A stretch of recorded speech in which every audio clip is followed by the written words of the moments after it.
Chapter 567. Night fell. Arendelle's port area was still bustling with activity. Since the opening of the southern route, the kingdom's trade had increased by at least 30%. As one of the few kingdoms that had not been invaded, Arendelle had become the first choice of many merchants.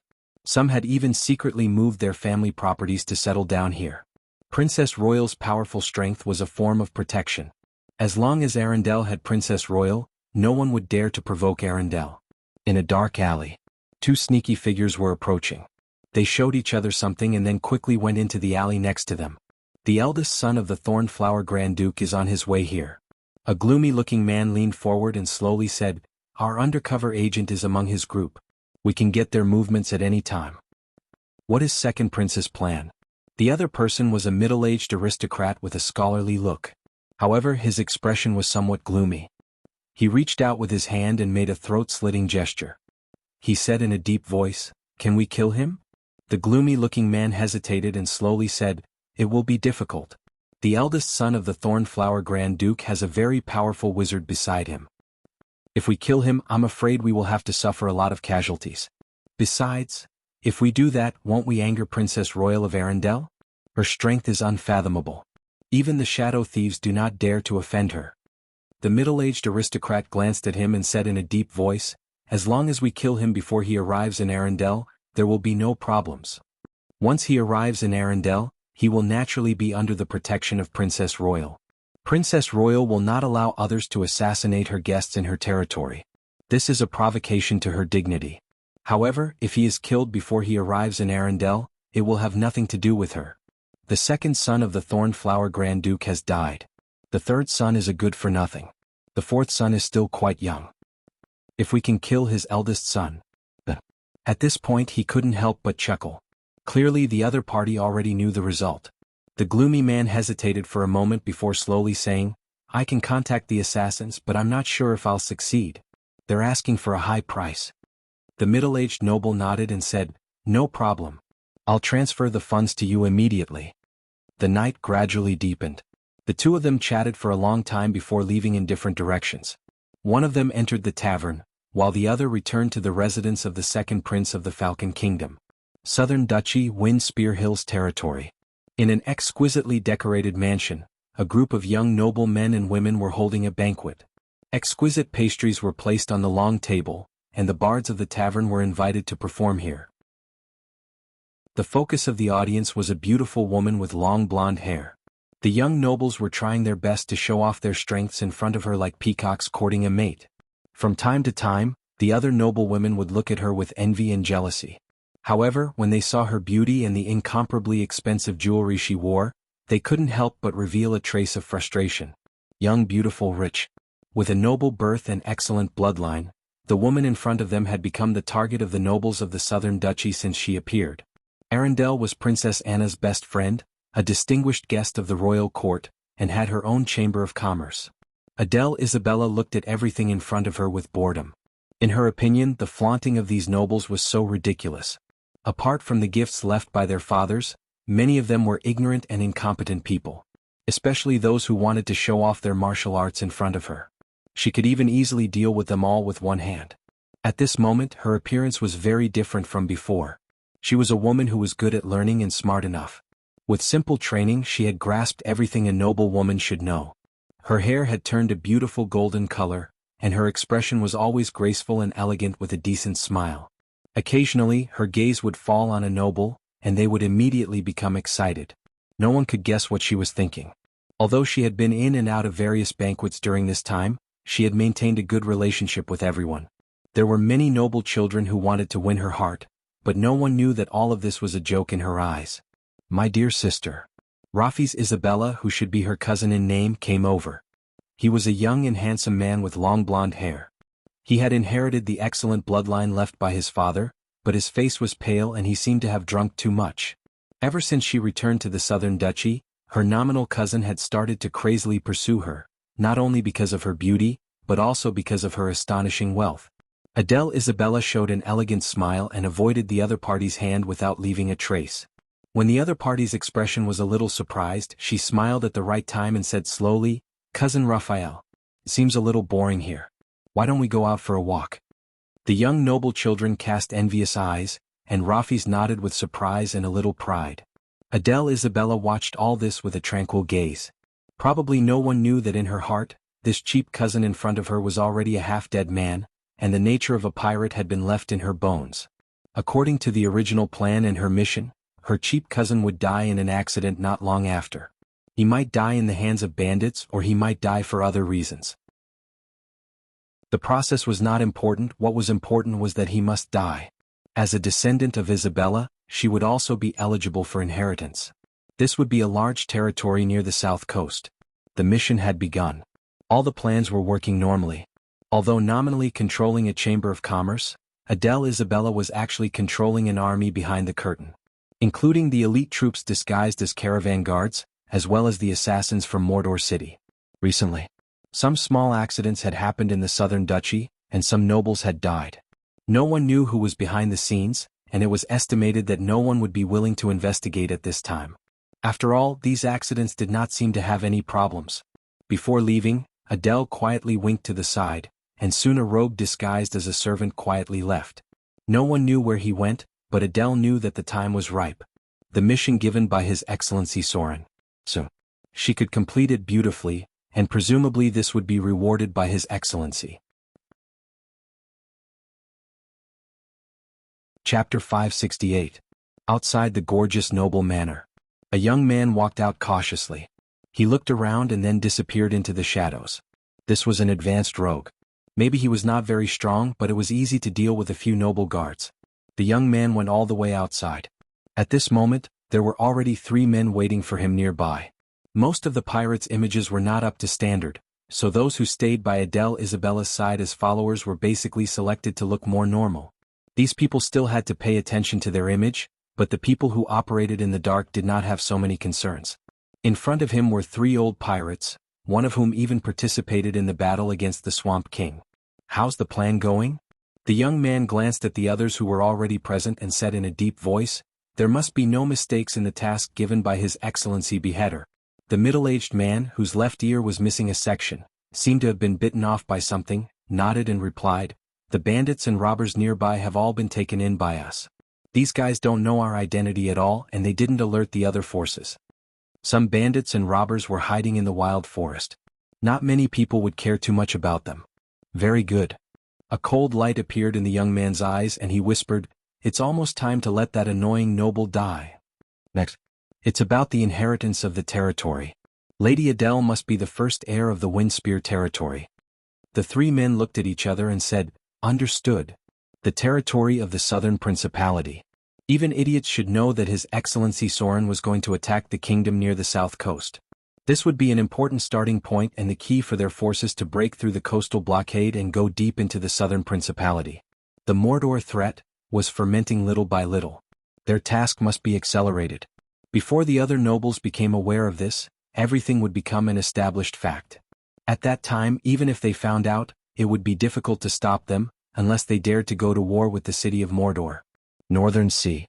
A large warship slowly moved towards Arendelle. There were 2 medium-sized frigates next to it. The sailors on the deck were all navy, and they had the Thornflower logo on their chests. "Teacher." A young and elegant noble man walked onto the deck. He had a scholarly aura and looked more like a scholar than a noble. Standing in front of him was a wizard who wasn't young. He didn't show any spell rings that represented his rank, but he could feel that he was a high-grade wizard. The nobleman walked over and lowered his head slightly. "Are we really going to Arendelle? I think it will be very difficult for us to complete the task Father gave us. The strength of the Princess Royal of Arendelle is unfathomable, and the relationship between Princess Anna and the legendary Pirate King is unclear. It may not be a good thing to act rashly.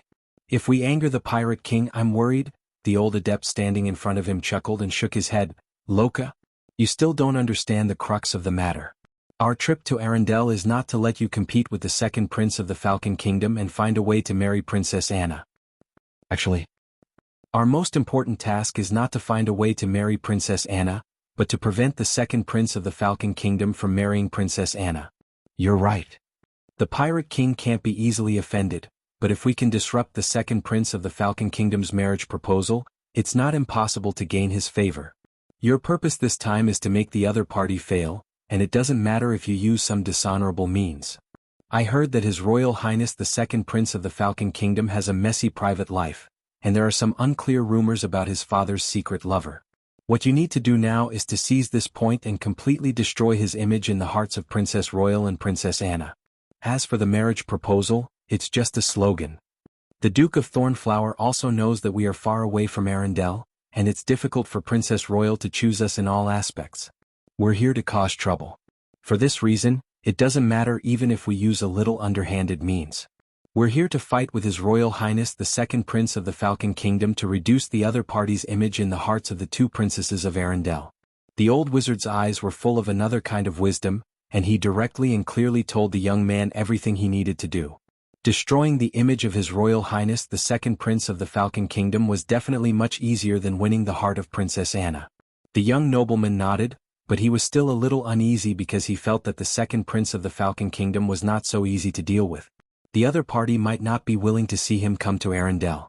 South Coast, Raging Sand Island.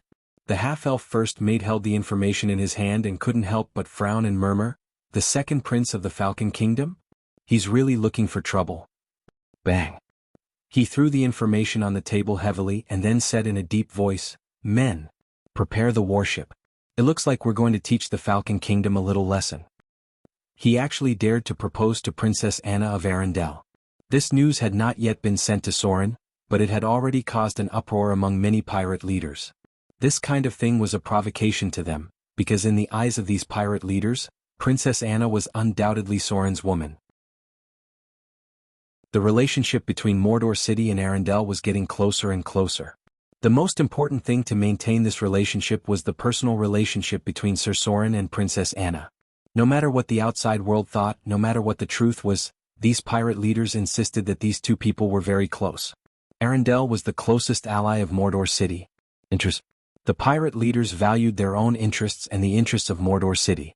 If Princess Anna really married an outsider, and the damned Second Prince of the Falcon Kingdom proposed successfully, then the relationship between Mordor City and Arendelle would gradually drift apart. This would affect the common interests of all pirate leaders, and Mordor City would also lose an important ally. This kind of thing was absolutely intolerable for the half-elf first mate who had always been ambitious. So, after receiving this news, he immediately decided to do it himself. He had to teach the other party a lesson. Mordor City, Northern Tower, Arendelle. The alliance of the Golden Triangle must not be destroyed by any external factors. The mainland area was already very chaotic, and the order of the coastal area was completely maintained by these three forces. The Yellow Robe. By now there were some things that even Soren didn't know, but the pirate leaders under him would take the initiative to protect the interests of Mordor City. Princess Anna must not marry outside. Anyone who dared to propose to Princess Anna and tried to destroy the alliance of the three would be regarded as an enemy by these pirate leaders. Chapter 569. Mordor City. This was a very calm day. The moon was bright, the stars were sparse, and the breeze was gentle.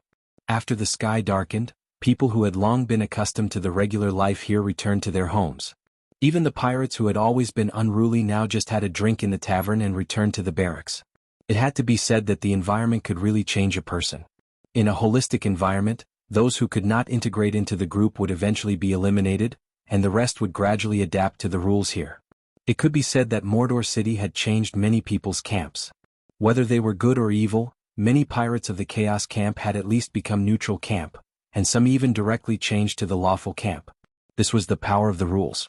When the children born in Mordor City grew up, they would naturally adapt to the order because of the environment. It was just like how adults taught children not to do illegal things from an early age. Perhaps there would still be some criminals, but most of them would still be law-abiding citizens. Soren was changing all of this. This change may not be obvious enough, but it fundamentally affected Mordor City. "You're back." The sister's smile was still so gentle. She gently put down her little nephew who had just been coaxed to sleep, and then smiled at George. "Why are you sweating? You're still dirty. Take off your clothes and go take a bath." George was now a reserve officer and there was a hint of majesty in his body, but when he returned home he still looked like a big boy. He smiled and said, "I was drinking in the tavern and practicing with a friend." "Okay. I'll change now." Just as he took off his clothes, suddenly George seemed to hear something. He couldn't help but tremble. Then he instantly held the long sword at his waist and said to his sister in a deep voice, "Stay at home and don't walk around. There's a situation outside." During this period of time, George's strength had increased significantly. George's strength had obviously improved, and the movement from the opposite street just now had alerted him. Mordor City was heavily guarded. However, as a reserve duty officer, he immediately put on his clothes, picked up his sword, and leaped up. He then rushed over the rooftop. Other figures could be seen on the roof. Many of them were garrison officers and reserve officers. They all took shortcuts and approached from the rooftops in a straight line. Rumble. A violent explosion was heard. In the south of Mordor City, there was a sudden burst of fire, followed by several houses in succession. They could vaguely hear the cries of civilians. Then came the sound of hurried and orderly footsteps. The patrol team heard the commotion and quickly approached. "This way." A blood-curdling scream rang out. George instantly pulled out his sword and called out to several of his colleagues beside him. Then they quickly dispersed and rushed over. Who was so bold? How dare he cause trouble in Mordor City? He had to teach these guys a lesson. Most of the reserve officers were middle-grade professionals. More than a dozen figures quickly approached, but when they saw the enemy in front of them, they couldn't help but gasp. Devil. Although this was the first time they had seen demons with their own eyes, they still recognized these monsters the moment they saw them. An ugly, tall, and dangerous demon. The atmosphere of fear spread, and George found that his colleagues around him were a little pale. They seemed to be affected by the enemy. However, he still gritted his teeth and rushed up with his sword. Seeing him move, his colleagues who had been training with him immediately began to cover him. Whether the enemy was a demon or not, since they dared to cause trouble in Mordor City, they must pay the price. Laboratory. Gloria, who was analyzing the golem factory, suddenly stopped. Standing next to her was Fallen Witch. At this moment, her face changed slightly and then she suddenly said, "Demon. A demon has sneaked into Mordor City." The light of teleportation appeared. The next moment, the figures of two witches appeared in the sky above Mordor City. At this time, many places in Mordor City were already on fire. There were priests rushing out of the half-elf temple, and the high priest soon appeared in front of them. A demon has sneaked in. There are only small fries nearby. The high priest frowned and looked around. He said to Gloria and Fallen Witch beside him, "I will open the psionic energy field later and then connect with you. I feel that a high-grade demon has sneaked in here, but I can't determine its location yet." The battle broke out. With just a glance, Gloria found that many of the enemies were low-grade demons. They seemed to be completely destroying the city. Now that the garrison army and the priests had rushed over, it should not be difficult to deal with them. Not good. As if thinking of something, Gloria's face suddenly changed. "Vivian."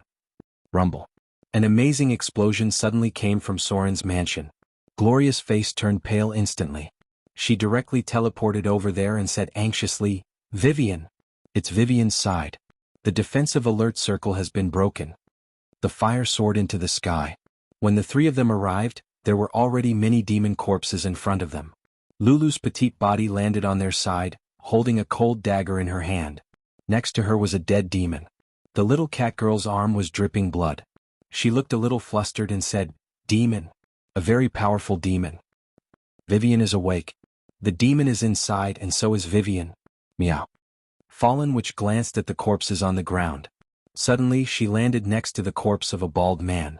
She kicked the corpse with her foot, then took a badge from the corpse's clothes and murmured, "Fear Church. Not good. This is the church that serves the Fear Lord."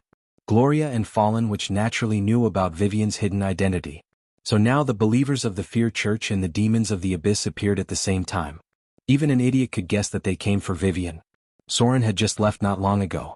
These believers of the Fear Church and the demons began to move. Obviously, they had been lurking near Mordor City in advance. This discovery made Gloria feel uneasy. She was worried about Vivian's current situation. Found it? A strange light suddenly appeared in the high priest's eyes, and then he said in a deep voice, "Over there. A greater demon. A legendary priest. And? Not good. Someone summoned the Slayer."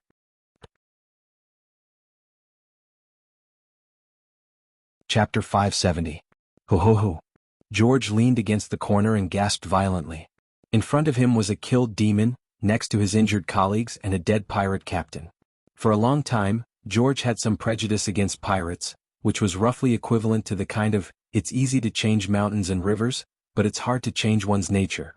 Therefore there were also various factions within the city of Mordor. The power of the pirate faction was naturally very strong, but the officers and soldiers selected from the half-elves were also very good. The two sides had competed a lot during this period of time.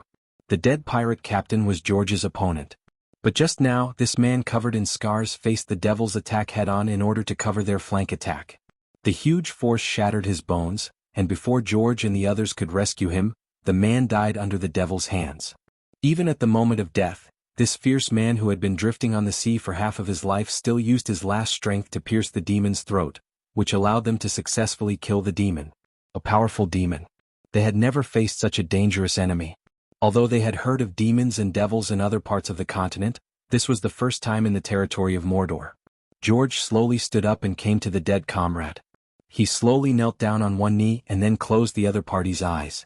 Beside him, there were wounded people who helped each other stand up, calling for the priest to come, and at the same time treating others nervously. The friendship between men was sometimes so simple. A moment ago they might still be rivals of different factions, but now they were truly comrades worth trusting. May your soul rest in peace. George slowly clenched his long sword, glanced at the dead pirate captain in front of him, and then turned and walked out of the alley. The battle was not over yet. No matter who came, Mordor City had long become his new home. In order to protect his home, he was willing to fight until the last moment of his life. The peaceful and orderly life here must not be destroyed by others. Even a powerful demon could not affect the fighting spirit in his heart. Crossbowmen, get ready. The angry roar of the garrison officer came from the side, accompanied by neat footsteps. All the crossbowmen equipped with military crossbows appeared. The figures of the drow warriors leaped on the roof. The profession level of these drow warriors was much higher than ordinary people. Their natural racial advantage allowed them to quickly support various battlefields. A muffled dragon roar could be heard. The huge figure of the Quetzalcoatlus appeared in the night sky. It swooped down and grabbed the figure of a demon, then directly threw it down from a height of hundreds of meters. It was as if he felt some kind of summoning. The two-footed pterosaur suddenly became excited. It let out a high-pitched dragon roar and then rushed towards the city lord's mansion. Form the formation. All troops, get into formation. Don't scatter. Follow your training. Evacuate the civilians. Evacuate the nearby civilians. A series of angry roars rang out. Many of the pirates who had been on the battlefield for a long time had now grown up. As the High Priest's psionic force field expanded, they quickly received orders to evacuate the surrounding civilians, and at the same time, split up and surrounded the demons. Anyone who started a war in Mordor City must pay the price. Since these demons dared to come, then none of them could leave alive. The Quetzalcoatlus flew across the sky. Gloria was surprised for a moment before she quickly followed. The Fallen Witch was casting a fire protection spell because the area before her eyes was about to turn into a sea of fire. A faint roar could be heard. When the two legendary witches arrived, the battle in front of them was almost over. Vivian's figure was suspended in midair. The Quetzalcoatlus slowly landed in front of her. The little girl held a dark magic sword in her hand, as if even the surrounding space was distorted. Sword of Destruction, legendary spell. The body of a higher demon, the body of a slaughterer, and a seriously injured legendary priest. A mysterious demon tattoo appeared on the side of Vivian's young face. A black princess dress seemed to be wrapped in some kind of powerful force. Behind her was a pair of demon wings that had grown much larger than before. Her expression was very calm. There were already many demon bodies around the little girl. She turned her head and glanced at Gloria, who had rushed over. Then she put the sword of destruction on the legendary priest's neck and said in a majestic voice, "Surrender, or die." The legendary priest struggled. Vivian frowned slightly, waved the sword of destruction gently, and a head flew up. The blood was evaporated by the distorted space. The legendary spell Sword of Destruction, which was known as a divine artifact, was not something a priest could easily withstand. The corpse was dissipating. This was the power of space fragments, which directly disintegrated any matter that could not pass the judgment. The little girl killed a legendary priest as easily as crushing an ant. After confirming that there were no enemies nearby, she landed lightly in front of Gloria. "Vivian?" Gloria's expression was a little surprised and murmured, "Are you okay?" "Very powerful."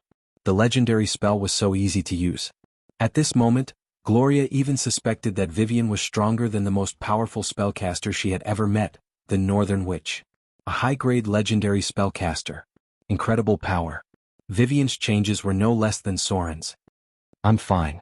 The little girl shook her head gently, then glanced at Gloria and said slowly, "Brother went out for something, right?"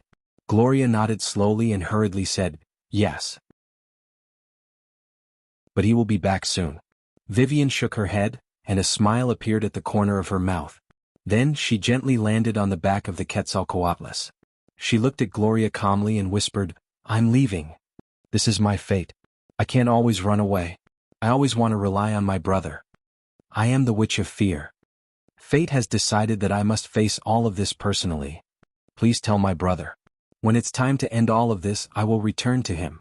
Now, I have to face my own fate." Speaking of this, the little girl's voice became smaller and smaller, and finally she murmured in a voice that only she could hear, "Whether it's Vivian or Lillian, our fate is to defeat him to have a future. Let's go. Vivian, you can't run away anymore. Brother said that there will be a bigger disaster coming. Only by defeating our own fate can we stay by brother's side and face everything. We are the twins of fear. Let those devils and believers tremble in fear under our name."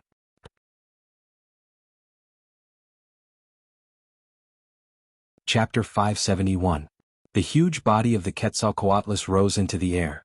Looking at Vivian's determined expression, Gloria didn't know what to say for a while, and many words were stuck in her throat. At this moment, Vivian actually brought her a little pressure, which had never happened before.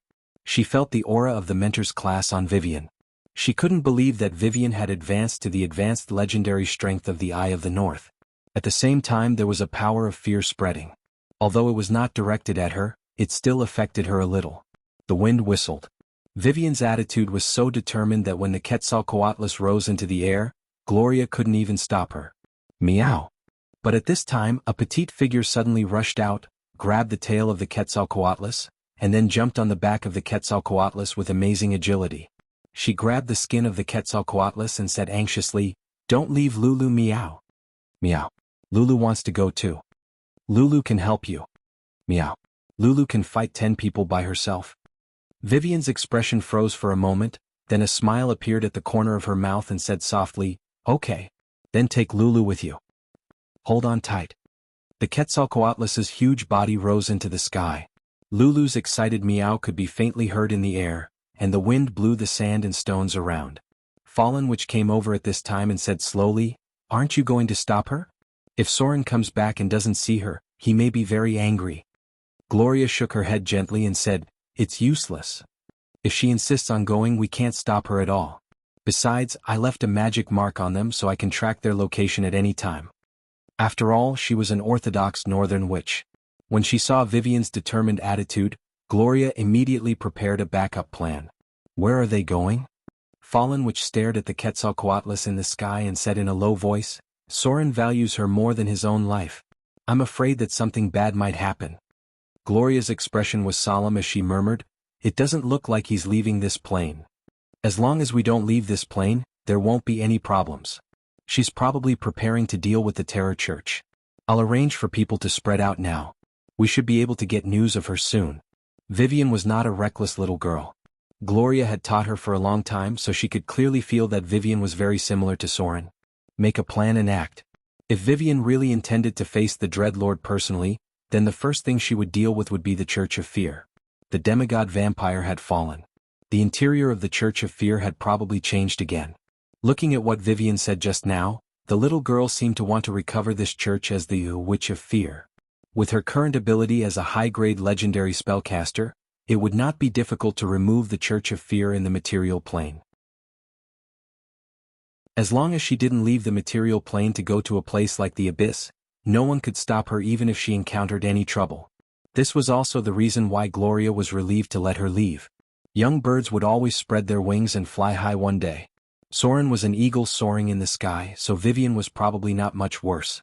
The battle in Mordor City continued. Edu pressed his arm and stood up slowly. The priest next to him quickly arrived. With the brilliance of the divine spell, the broken arm was reattached. Most of the demons had been dealt with, but there were still many places in Mordor City that were on fire. The nature of demons was to destroy, and they caused great chaos here. The casualties were much more serious than expected. Ordinary people were too weak when fighting against demons. The gap in basic attributes could easily cause a crushing effect. 3 of Idu's companions had already died in battle. Fire and smoke.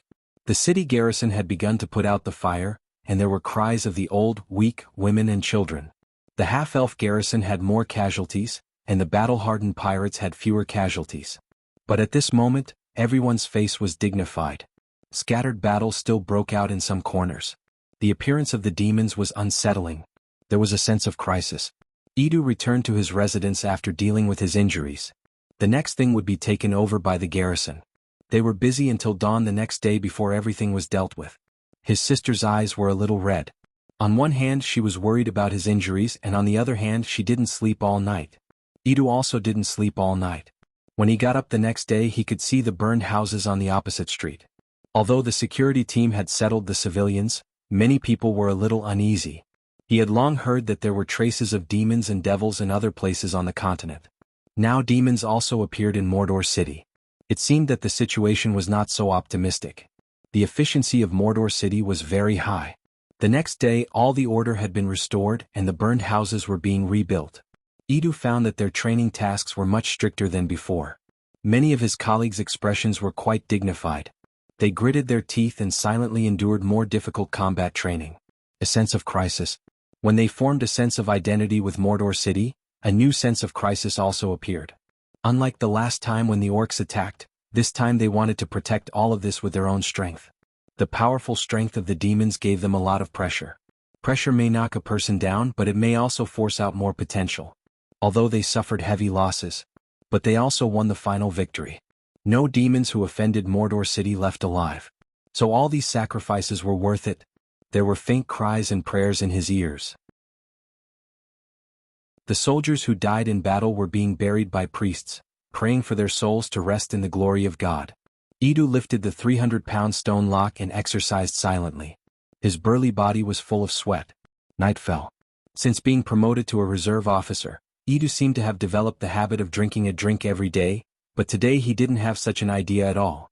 The tavern seemed a little cold. The tired colleagues returned to their residence silently, preparing for tomorrow's difficult training. A crisis. A massacre. The city of Mordor had changed a little, but many people felt this small change. They put away some of their past laziness and began to work harder with a more serious attitude. This was Mordor City. This was their new home.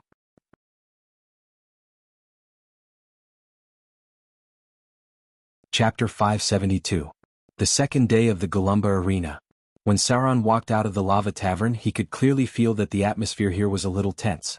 Many demons left in a panic, and occasionally he could see the caravan of Ross demons and night witches leaving in a hurry. There was a place to inquire about information in the tavern. After throwing a few calamity coins to a ferocious-looking Anababa, Sauron quickly got the information he wanted to know.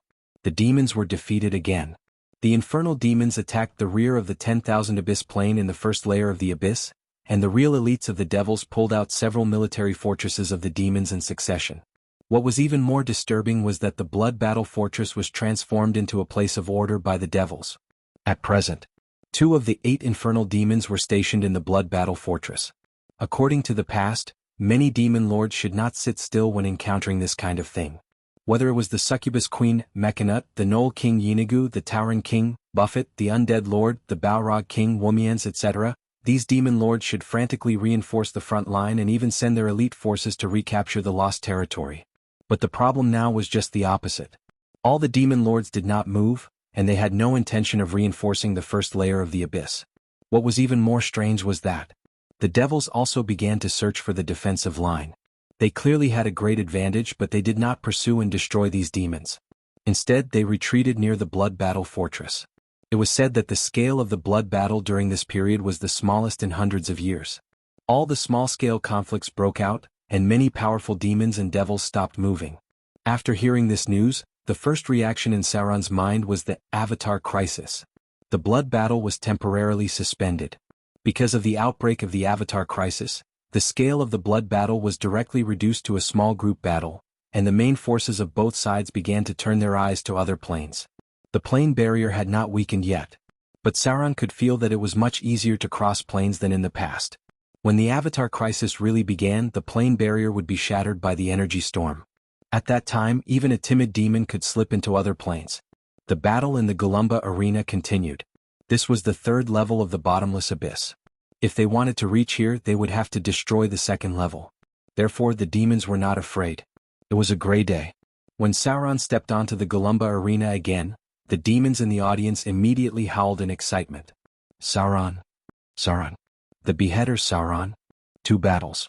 Sauron had accumulated a lot of popularity here. Even the nearby demons had heard of the rising flaming demon gladiator. If Sauron advanced to become a flame demon, then it was very likely that demons would submit to him. A demon's thoughts were that simple. In order to avoid becoming slaves, weak demons often hoped to become subordinates of powerful demons. After all, subordinates had a much higher status than slaves. However, this required a Styx contract. The contract had a lot of restrictions on demons. The contract that was really effective in the Abyss was the Styx Oath. Even demons could not easily violate it. Many mortals signed ordinary contracts with demons, but the end result was quite miserable. The demons directly tore the contract and killed the other party. The Styx Oath was one of the oldest contracts. In the Abyss, many subordinates of legendary demons directly used the Styx Oath to maintain their relationship. They worshipped the strong. This was the nature of demons. Otherwise, there would not be succubus maids knocking on the door in the middle of the night in Sauron's room.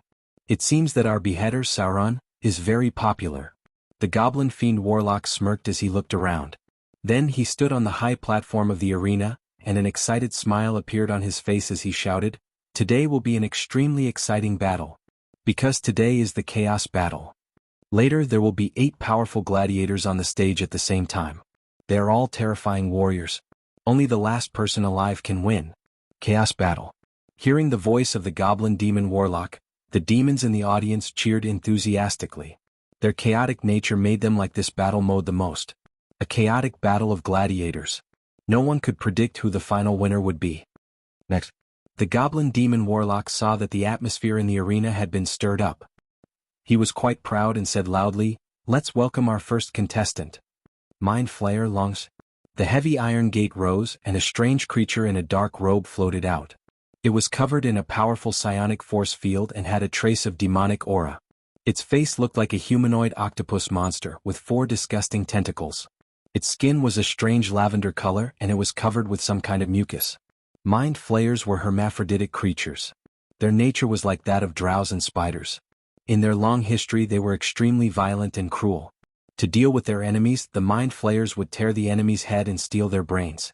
But it seemed that this was not all. The Mind Flayers preferred to use their psionic power to control the opponent's thoughts and turn them into their slaves. Adult Mind Flayers were quite dangerous.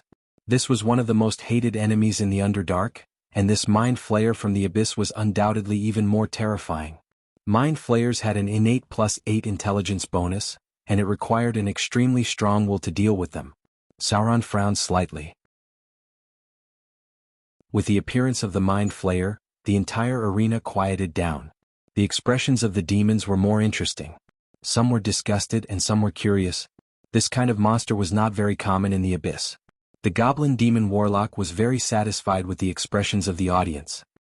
He looked around and continued, "Now, let's welcome our second contestant.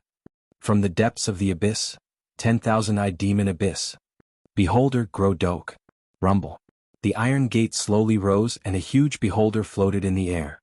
Its single ferocious eye looked at everyone, and its bloody mouth seemed to be able to swallow everything. The demons were in an uproar. Obviously, the contestants in the arena today were beyond their expectations.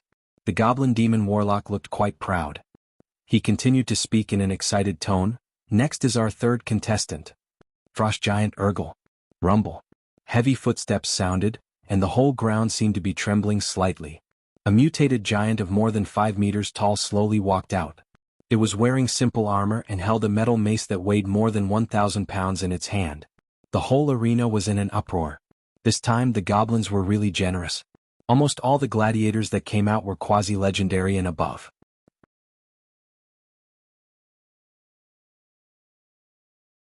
Chapter 573. Giants were not born with high intelligence. The frost giant in front of them seemed to be affected by the chaotic will of the bottomless abyss. After it entered the arena with a huge mace, it immediately locked its target on the similarly huge beholder. It did not even wait for the battle to begin before it roared and rushed over. This guy's tenacity and resistance were a little scary. Although it had the strength of a half-legendary, it should be the most powerful among all the gladiators in terms of explosive power. Even Beholder might not be able to withstand one or two of its attacks. Sauron was in the form of a flaming demon. If he was hit by the frost giant's mace, he would be close to death. Hee hee. Looks like our frost giant. Urgel can't wait to taste the blood of the enemy. The goblin fiend warlock was not surprised at all by the frost giant's action. The nature of demons was chaotic. The power of the bottomless abyss affected everyone. Anyone who stayed in the abyss would have an invisible test of will. If the test of will did not pass, they might be affected by the chaotic will of the abyss. This was like any intelligent creature that entered the Elysium. They would have to go through a test of pleasure every day. Ordinary people would be affected by the chaotic will of the abyss. Once they entered the Elysium, they would not want to go out for the rest of their lives. Only a strong enough will could resist this characteristic of the realm. Boom. The heavy mace did not hit Beholder, but it smashed a hole in the ground. Beholder had psionic energy similar to an anti-gravity force field. It could directly float and fly at low altitude. It dodged the attack of the frost giant and instantly shot out a ray of light. The mind flayer stood aside and watched coldly. It even retreated to a corner. These mind flayers were quite cunning and cruel. They also had the ability to control the thoughts of others. It also required a strong will to resist. If there were no surprises, no one would fight it first. Sauron also retreated. The strength of Beholder and the frost giant, Urgel, was not very different. One had all kinds of natural abilities and the other had a violent bloodline. They could fight for a while. Don't worry. The goblin fiend warlock let out a strange laugh. He waved his hand and opened another gate. He said in a sharp voice, "The next one is the four-armed snake demon, Karkin. It's a prisoner of the demon lord Miamid, Calamity Coin. If it's lucky enough to survive, it might be able to regain its freedom." Rumble. A heavy iron gate opened, and a snake demon with a naked upper body and four arms holding long swords appeared. It stared at everyone with its turbid reddish-yellow eyes and then approached Sauron. A snake demon that was proficient in multiple attacks. Using four long swords at the same time to fight, it seemed like this guy was about to advance into a six-armed snake demon. Its target was Sauron. The goblin demon warlock looked at the boiling arena in front of him and waved his hand to open several gates. Then some other high-grade creatures appeared. There were beasts from the outer planes and other intermediate and high-grade devils. They were all enemies with a monster level of 15 and above. Next, the goblin fiend warlock took a deep breath and laughed maniacally. "Let's welcome our last contestant." Thump, thump, thump. A huge vibration came. The largest steel gate under the goblin fiend warlock's feet opened. The heavy footsteps made the frost giant stop temporarily. The four-armed snake demon was also careful not to get too close to Sauron because it also realized that a greater danger was approaching. There was dead silence in the arena. An invisible pressure shrouded everyone. The high-grade devils looked dignified, and some of the intermediate and low-grade devils were pale with fear. Dragon's Aura. A row of data appeared in front of Sauron. Affected by Dragon's Aura. Force test of will immunity triggered. Test of will immunity passed. You resisted the effect of Dragon's Aura. Sauron's expression was quite dignified. Even he did not expect that these devils and goblins could play such a big hand. Although it could be said that there were as many legends as dogs in the abyss, they were also scattered in the hundreds of layers of the plane space. Most of the legends in a plane were at the level of the leader. Creatures like dragons even occupied the territory near their lairs. It seemed that the rumor about the relationship between the demon lord Miamid, Calamity Coin, and the abyss demon dragon was true. There were a lot of dragons here. Rumble. A huge monster of 5 meters tall and 20 meters long appeared in front of everyone. When it came out of the dungeon, Sauron's expression could not help but be stunned because the creature he saw was a bit strange. It was a dragon, but it did have a strong dragon's aura. Its head was also 70% similar to a dragon, but its body was a bit strange. The huge dragon creature in front of him had very thick forelimbs and hind limbs, which meant that it had amazing attacking ability. Its body was obviously different from other dragons. It looked more like an earth dragon. The most eye-catching thing was its dragon wings, which were only 2 meters long. It looked like two congenitally deformed wings. It was impossible for such dragon wings to support it to fly. The dragon in front of him looked like some kind of congenitally deformed variant. Its scales were close to dark red. Its characteristics were a bit like a red dragon but also a bit like a black dragon. It even had the ferocity of an abyss demon dragon. Its body surface temperature was very high. Sauron noticed that it would leave a slight scorch mark on the ground. Its heavy breathing was accompanied by a trace of flames, and the air was filled with a faint smell of sulfur. There was also a kind of magma-like burning breath. This was a deformed hybrid dragon. It had the blood of a red dragon and also the blood of a black dragon. Its living area should be near magma. It was basically immune to fire damage. Its dragon tail was quite strong. If you were hit by its tail, you would be seriously injured on the spot. According to the flames that appeared when it breathed, Sauron judged that its dragon breath was very strong. It was almost comparable to the most powerful red dragon among the 5 colors. The biggest flaw of the deformed dragon in front of him was its dragon wings. The dragon wings were congenitally deformed, so it could only live like an earth dragon. But, in terms of hand-to-hand combat ability on the ground, it was probably stronger than many adult dragons. Just at the first sight of the enemy, Sauron's mind was quickly analyzing its weaknesses and trump cards. Immunity to fire was the most troublesome thing. Sauron was not sure if his long sword could break its strong dragon scales. It looks like it. Sauron quietly moved his feet and secretly said, "The abyss dragon in front of me has the ability to fight at least 3 to 5 enemies. An adult dragon. Even if it was a mixed bloodline, its natural advantage was still very obvious." P.S. Futu's public WeChat account is ZhuXingFutu001. You can follow it. It will release plot information and extras regularly.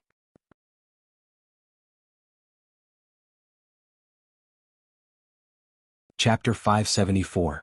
Very strong. A very powerful enemy. The challenge rating of the deformed dragon in front of them was estimated to be around 18, which meant that at least 5 well-equipped adventure teams with profession level 18 were needed to successfully kill it, and there might even be some casualties. Now there were a total of 8 players in the entire arena. In addition to this strange deformed dragon, there were a total of 7 gladiators. Among them, the frost giant could basically be ignored. It had been wildly chasing after Beholder, and its rationality had almost disappeared. Only the remaining 5 people could possibly kill this dragon together. But the problem now was that there was only one winner in the arena, and it was quite difficult for them to work together. A treacherous smile appeared on the face of the goblin fiend warlock, and it said in a sharp voice, "The last player is the hybrid magma dragon that lives in the lava volcano. It has the blood of the red dragon and the abyssal dragon. It is the pet of the great demon Lord Miamed Calamity Coin. Now, let's see who will win the final victory." Having said that, the goblin fiend warlock looked at Sauron in the distance. Among all the players in the arena, Sauron's strength should be in the top 3. After all, the Balrog was also a legendary creature comparable to the dragon. Obviously, Sauron was not far from the Balrog. However, with his strength alone, he may not be able to defeat the hybrid dragon in front of him. Thinking of this, he could not help but look forward to the final result. The demon Lord Miamed Calamity Coin had formed an alliance with an abyssal dragon. Dragons were inherently lustful, and the abyssal dragon had a wide range of preferences. It had many deformed species, but only a few could live to adulthood. The one in front of them belonged to the kind that was abandoned. Boom. The chaotic nature distorted the will of this hybrid dragon. After entering the arena, it immediately rushed forward at high speed and directly hit the berserk frost giant in front of it. It couldn't be helped. The frost giant was the largest and the easiest to attract the dragon's attention. The 5-meter-tall frost giant looked as if it had been hit by a train and was sent flying far away. The giant's size was a little small compared to the giant dragon, not to mention that the hybrid giant dragon's strength was suppressing. Dragon's breath.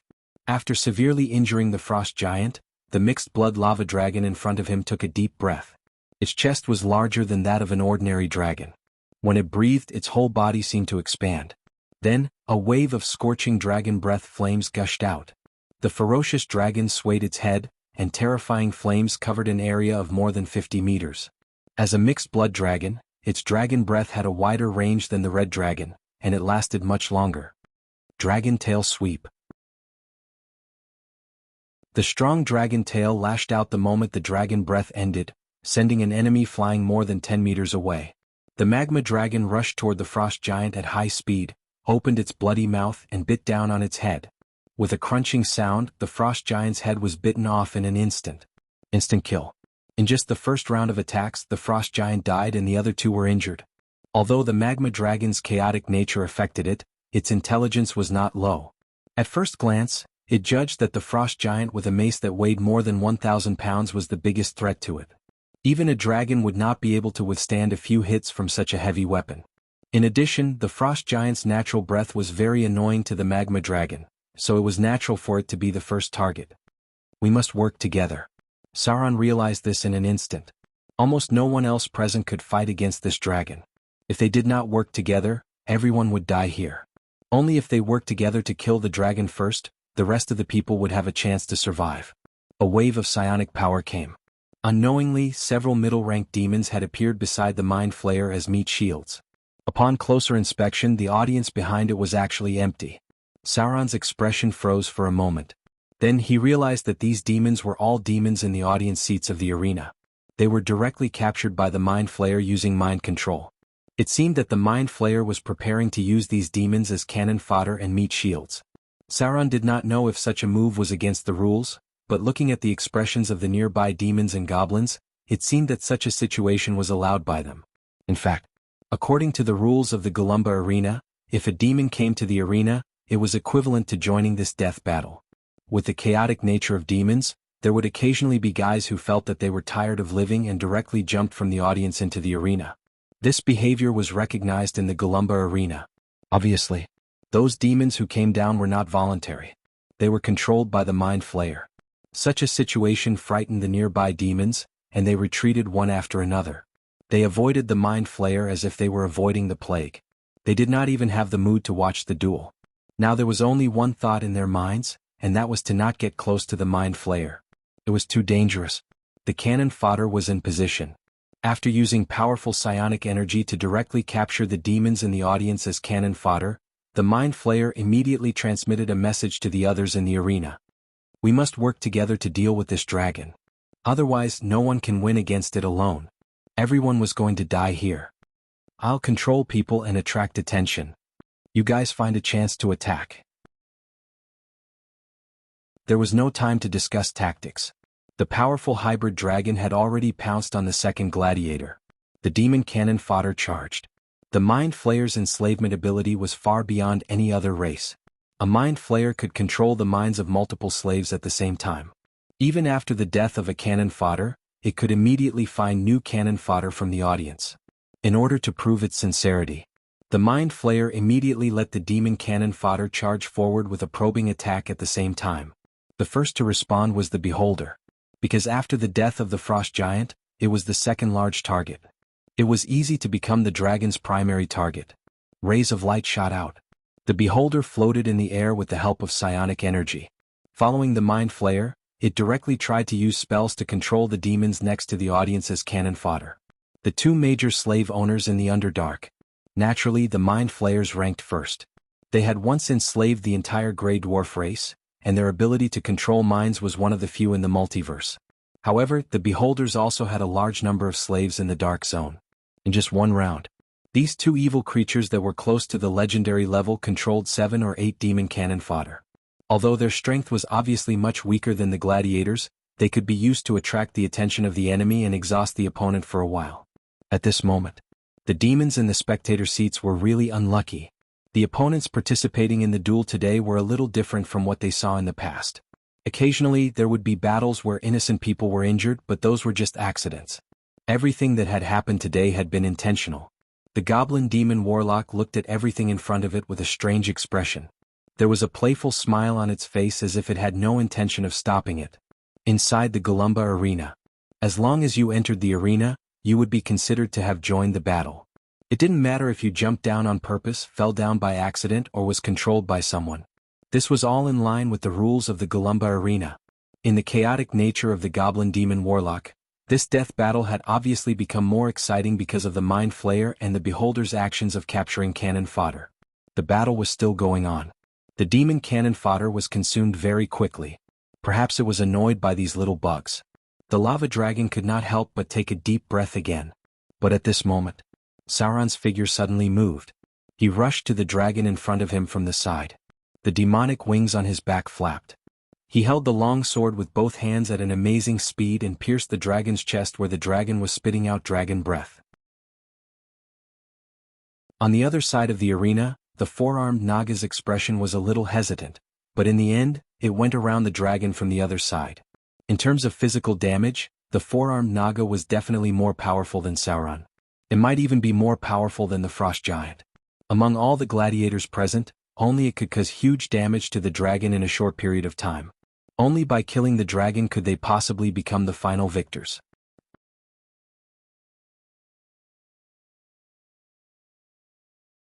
Chapter 575. Rumble. The magma dragon's tail was covered with sharp bone spikes that looked like a meteor hammer. When it unleashed its draconic aura, a strong gust of wind blew. Not only did it break the spine of a cannon fodder who dared to block its path, it even smashed a dent in the sturdy wall of the Garuba arena. As a deformed mutated dragon, the magma dragon in front of him did not have the ability to fly. It usually lived like a land dragon. Normal dragons would exercise their hind limbs and wings more in their daily activities, so all the strong muscles were concentrated in this area. The deformed magma dragon in front of him lived like a land dragon, so its forelimbs were also very developed. Its back muscles were quite strong, and this strength extended to the dragon's tail. This was the dragon that Sauron had seen using dragon tail sweep the most times, and it was also the most powerful dragon. A scorching dragon's breath was spat out. Sauron flapped the demon wings on his back that were getting bigger and bigger. He increased his speed to the limit in an instant, almost flying close to the ground at a low altitude. He brushed past the scorching dragon's breath in an instant, then he swung his sword and stabbed the magma dragon's chest. The dragon's breath touched Sauron's body. This flame that was enough to turn mortals into ashes only ignited his whole body. The dark red skin automatically ignited the flame, and a surge of raging fire awakened his own flame body. Wuxia. The moment the magma dragon took a deep breath and spat out the dragon's breath, Sauron stabbed its chest. With the hot dragon's blood spilling out, a fire snake suddenly began to shoot out from its chest. The dragon's breath leaked out. The dragon's physiological form was special. The dragon's breath was sprayed out from its chest. Now that Sauron's sword pierced through its chest, when it suffered a certain degree of damage, the dragon's breath also sprayed out from the hole below. All of a sudden, the power of the dragon's breath, which originally covered a wide range, was reduced a lot. The dragon's breath and dragon's blood spilled on Sauron's body. The dark red dragon's blood was abnormally hot, like a red-hot soldering iron. If it fell on other people, their skin would be burned at once. However, when the dragon's blood fell on Sauron's body, it was like adding oil to the fire in an instant. In an instant, the fire on his body became more vigorous. The blood had a scorching breath. After igniting the fire on his body, it turned into a trace of power that penetrated his body. Uncontrollable restlessness and fanaticism. In an instant, the fire on Sauron's body doubled. He roared and slashed his hand. The wound became bigger and more dragon's blood spilled on his body. This was a magma dragon. As a mutated hybrid dragon, its living habits were a little different from other dragons because it lived near magma. It was immune to fire. It had a flame dragon's breath. Its blood was as hot as magma, which was very deadly to any mortal. Sauron was a fire demon. He had advanced to the elite form and was only one step away from becoming a flame demon. He was also immune to fire damage. As the pre-demon form of the Baelor, fire was like an instinctive power for Sauron. Rumble. There was a violent explosion. Sauron's body suddenly burst out with flames, and then there was a crackling sound on his body. His body grew bigger and he was nearly 5 centimeters taller. The lava-like dragon blood splattered all over his body. His dark red demonic skin seemed to have been infused with some other power. The strange demon tattoo emitted a demonic red flame, and Sauron's body gradually changed. The demon horn on his forehead curved upward slightly, and it looked a little like the outline of a dragon's horn. From his cheeks to his earlobes, new demon tattoos appeared where the dragon blood was poured on his head. The sharp demon claws were dyed dark red. With the huge body of the magma dragon, the dragon blood spewing out almost covered Sauron's whole body. A row of data appeared in front of him. Attribute compatibility. Dragon blood baptism, effect triggered. Fire demon form advanced mutation. Magma dragon blood merged. Energy extraction. Energy fusion. Advanced mutation triggered. fire demon form temporarily changed to flame demon form. Flame body, temporarily upgraded to flame body. You temporarily mastered Beheader Sword ability. You temporarily mastered Order, Deterrence ability. You temporarily mastered Soul Assimilation ability. You temporarily mastered Cleave ability. You temporarily mastered Attack First ability. You temporarily mastered Dual Wielding ability. You temporarily mastered Telekinesis ability. You temporarily mastered Blasphemy ability. Roar. A roar suddenly reverberated in the arena. Amidst the crackling sounds of his bones, Sauron's figure seemed to have ignited and exploded all of a sudden. The area covered by his body of flames doubled, and the dragon blood that spilled on his body seemed to have been poured on him like gasoline. The heat wave of the impact was unbearable even for the demons in the spectator seats of the arena. Flame demon form. A flame shadow dodged from the sharp claws of the lava dragon, and then Sauron's figure flew into the air. The demon wings that were getting bigger and bigger flapped slightly. Sauron's whole body was shrouded in flames. Even his face could not be seen clearly. Only a human silhouette wrapped in flames could be seen. Flame demon. Flame demon. Sauron the Beheader has become a flame demon. As one of the most powerful demons in the abyss, the form of the flame demon had long been known to other demons, so Sauron's sudden mutation could not be hidden from anyone. Such terrible flames and the breath of this high-grade demon. They were sure that Sauron had become a powerful flame demon, a terrible demon who could defeat a dragon. Whirlwind slash. Sauron's pupils were like fire. He stared at the lava dragon in front of him. Suddenly he flapped his demon wings and swooped down from the air. Then in an instant he swung his sword toward the lava dragon's neck. Temporarily evolved into flame demon form. Whether it was his own ability or attributes, Sauron had been greatly improved. However, he also felt that the power that seeped into his body was being consumed bit by bit.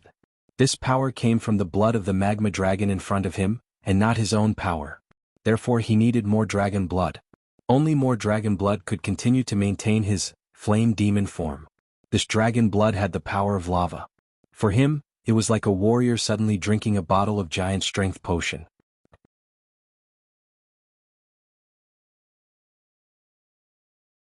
Chapter 576. Sword form beheading. The burning sword slashed toward the head of the magma dragon, but it was blocked by the dragon's back. The strong dragon scales effectively protected Sauron from the fatal blow. With the sound of metal hitting, he only slightly broke the dragon scales on the back of the magma dragon and did not even penetrate the muscle layer. This kind of injury was nothing for a dragon.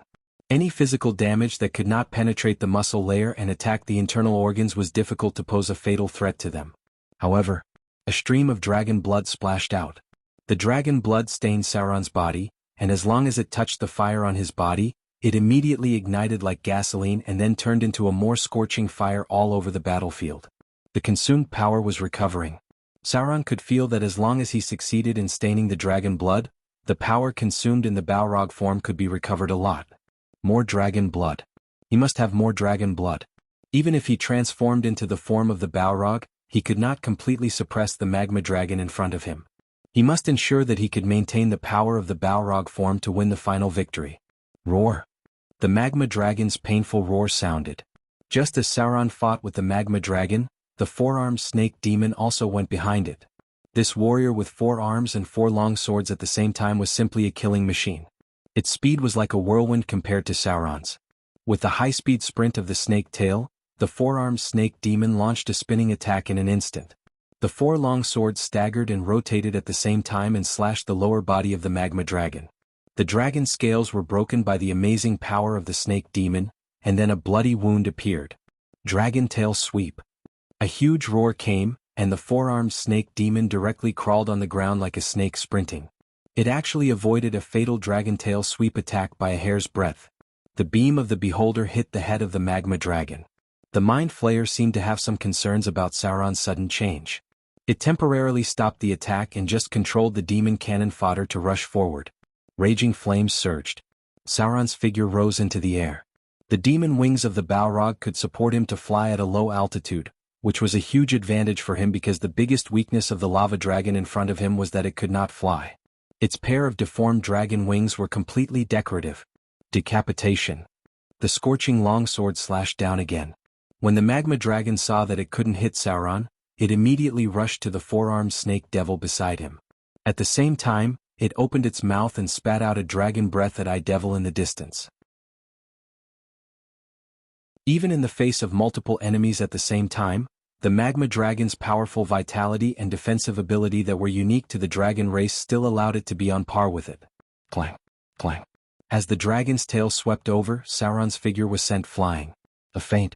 The lava dragon in front of him knew how to trick him.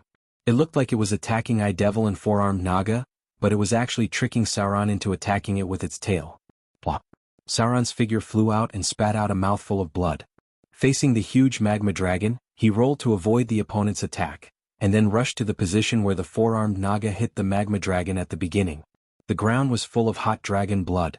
The dragon blood burned as soon as it touched Sauron's flame, and then he flapped his demon wings again and flew into the air. The magma dragon was so angry that it roared. This time, it rushed to Eye Devil on the side again. Since Sauron did not dare to come down to fight with it, it attacked other enemies. With the natural advantage of the dragon's size and strength, no one in the entire arena could resist its attack head-on. Dragon blood. More dragon blood. The consumption of maintaining the Balrog form was huge. The power of the legendary level was not what his current form could provide. Sauron had to rely on the dragon blood to maintain the form of the Balrog. Rumble. Seeing that the magma dragon had forced her into a corner, Eye Devil finally had no choice but to use her life-saving ability, which was an instant short-distance teleportation. The huge charging force made the magma dragon directly hit the wall of the Golumba arena. This directly caused a corner of the arena to collapse, but it did not seem to be affected too much. It just shook its head a little and turned around to continue to charge at Eye Devil. Sauron was the most threatening physical attack it knew, and Eye Devil was the most threatening long-range attack it knew. What a strong resistance. This kind of violent collision did not make it dizzy. Under normal circumstances, almost all physical damage would not cause any obvious negative status effects. Boom. The magma dragon's body that was more than 10 meters long charged again. Seeing that it was about to rush over, the first to move was not Eye Devil, but the demons on the opposite side of the arena. They were all like frightened rabbits and dodged to the left and right. Perhaps the players in the arena did not notice the collision just now. However, the demon spectators saw that two of them were caught in the collapse and were directly submerged in a pile of rubble. This was a gigantic dragon. With its terrifying strength and huge body, it could directly smash open the city gate. Even the city wall that was not strong enough could collapse because of its attack. The magma dragon rushed over with a ferocious momentum, this time.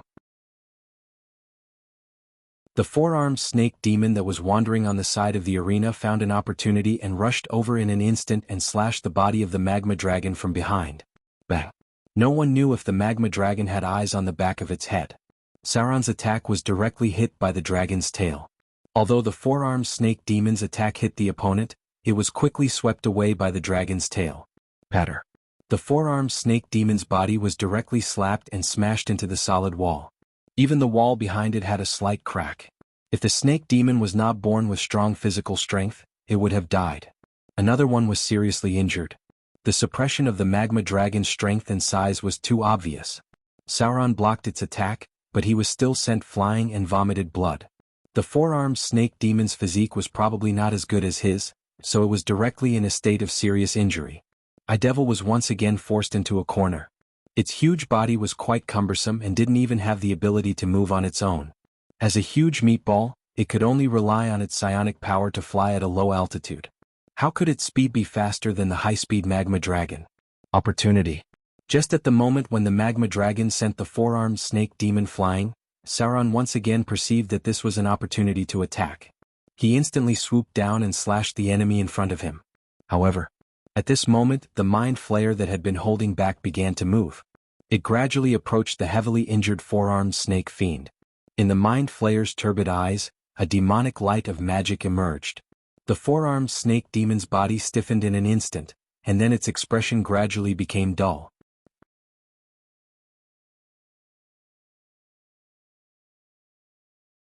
Chapter 577. Shrill screams echoed in the sky above the Golumba arena. Although Sauron flew down from the sky to rescue, the magma dragon still chose to ignore Sauron's attack and directly hit or even kill the beholder in front of it. With its wisdom, it knew that it had to kill these annoying little bugs one by one. The beholder was undoubtedly the easiest to kill. In terms of size and speed, the beholder could not escape from its attack range. The magma dragon's bloody mouth bit the beholder's body, and the terrible bite force tore off a piece of flesh from the beholder's body. As everyone knew, the bite force of dragons was quite amazing. The bite force of a Tyrannosaurus rex dinosaur could even overturn a car.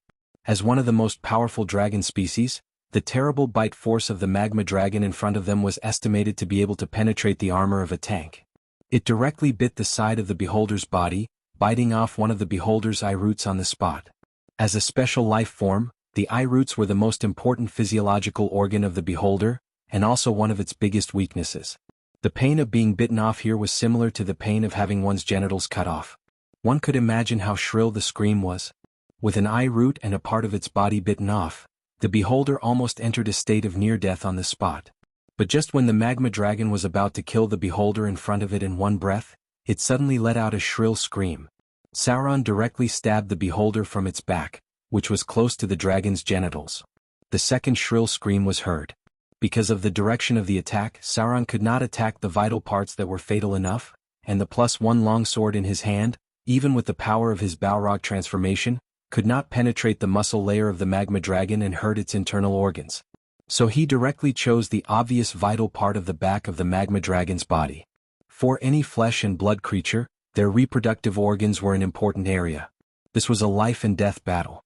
There were no morals, no rules. From an absolute rational point of view, the reproductive organs in the back of the body were the only place that could severely injure the opponent and temporarily affect its movement, and even force it to go crazy because of the pain. Sauron was a rogue. In the past, when he encountered an opponent that was too strong to defeat, he did not mind using the following 3 methods to get rid of the opponent. Magma Dragon's eyes were almost completely red because of the congested blood. Regardless of whether it was a male or a female, Sauron's stab from this angle, and almost half of the sword's depth, would cause great mental pain to both male and female creatures. Eye Devil seemed to have gotten a chance to breathe. It tried to move its huge and injured body to the side. At this time, Sauron landed in front of it. His huge demonic wings flapped slightly as if he wanted to attract the attention of the lava dragon to protect the Eye Demon behind him. Eye Demon was touched, because it knew very few devils who would do such a thing. But in the next moment, its expression stiffened. Sauron suddenly turned around. With a 360-degree turn, he swung his burning long sword at Eye Devil, who was on the verge of death. It was a merciless attack that was mixed with immense strength. It was a one-hit kill. From Eye Devil's head to its lower body, a terrible sword mark ran through its huge eyeball in the center, almost cutting it in half. Its expression was still the same as before, with a trace of shock and disbelief. Eye Devil could not understand why the Balrog in front of it would save it from the bloody mouth of the lava dragon, and then turn around and kill it with a sword. Maybe this was the chaotic nature of demons. Sauron's move made the whole Galumba arena noisy. Many demons were excited by this sudden move. The Goblin Demon Warlock was also a little shocked and murmured, "What a chaotic demon. If you want it to die, why did you save it? Since you saved it, why did you kill it?" Sure enough, these demons are crazy. Sauron saved Eye Devil, and Sauron turned around and killed Eye Devil. Some people did not understand this and thought it was the nature of demons, but some thought it was normal. The demon in front of them made them feel more like a devil. The lava dragon seemed to be a little confused by Sauron's behavior, but this did not affect its determination to kill the enemy in front of it. A ferocious mouth was about to bite him. Sauron rolled to avoid it, and then rose into the air with the help of the demon wings. The lava dragon took a deep breath. Facing the incoming dragon breath, Sauron's eyes suddenly lit up. He realized that his opponent had made a fatal mistake. He was not afraid of the lava dragon's dragon breath at all. A surging flame dragon breath came out of the lava dragon's bloody mouth. The terrible flames could even melt steel, but all this was not enough to cause enough fatal damage to Sauron. The whistling of the wind sounded. Sauron directly rushed towards the terrifying dragon breath of the lava dragon. The enemy had made a fatal common-sense mistake. The dragon was always confident in the power of the dragon breath. It thought that Sauron would dodge the dragon breath, but it did not expect Sauron to rush towards the dragon breath and stab its bloody mouth with his sword. The result of the battle could be reversed in an instant. The overwhelming dragon breath shrouded Sauron's figure. Even if he was immune to fire damage, the dragon breath still had a lot of effect on him. A trace of panic appeared on the lava dragon's face. It seemed that it had just realized that its subconscious dragon breath had brought about a fatal threat to itself. But it was all too late. Zoro's figure rushed over with the dragon's breath, and then directly stabbed into the magma dragon's bloody mouth with his sword. It was a fatal blow. The blade of the sword pierced through the upper jaw, which was not protected by dragon scales, directly into the brain. Accompanied by a loud rumbling sound and the dust raised when the heavy object fell to the ground, the powerful magma dragon was actually killed by him just like that. And this fatal opportunity was created by the enemy for Sauron. The strong. The truly strong knew how to use any flaw to deal with the opponent. In terms of combat experience, the lava dragon might not encounter as much as Sauron in a year. After all, dragons often relied on their powerful strength to crush their opponents. The whole Galumba arena was dead silent. All the demons had a stunned expression on their faces, and then there was an uproar. Such a reversal of the situation made many spectators very excited. At this moment, Sauron used a flaw to deal with a powerful enemy, but he was now facing a difficult battle. That was to absorb the power of the lava dragon, or to use the soul assimilation ability of Balrog transformation, to extract a powerful legendary dragon soul. The latter was the legendary dragon soul. Adventurers prefer to call it the dragon crystal.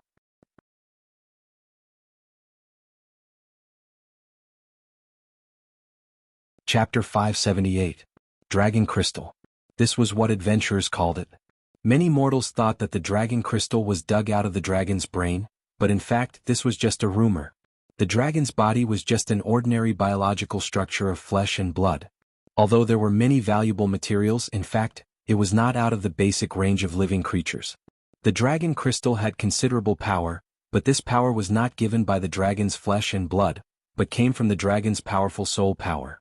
There was only one way to create the dragon crystal.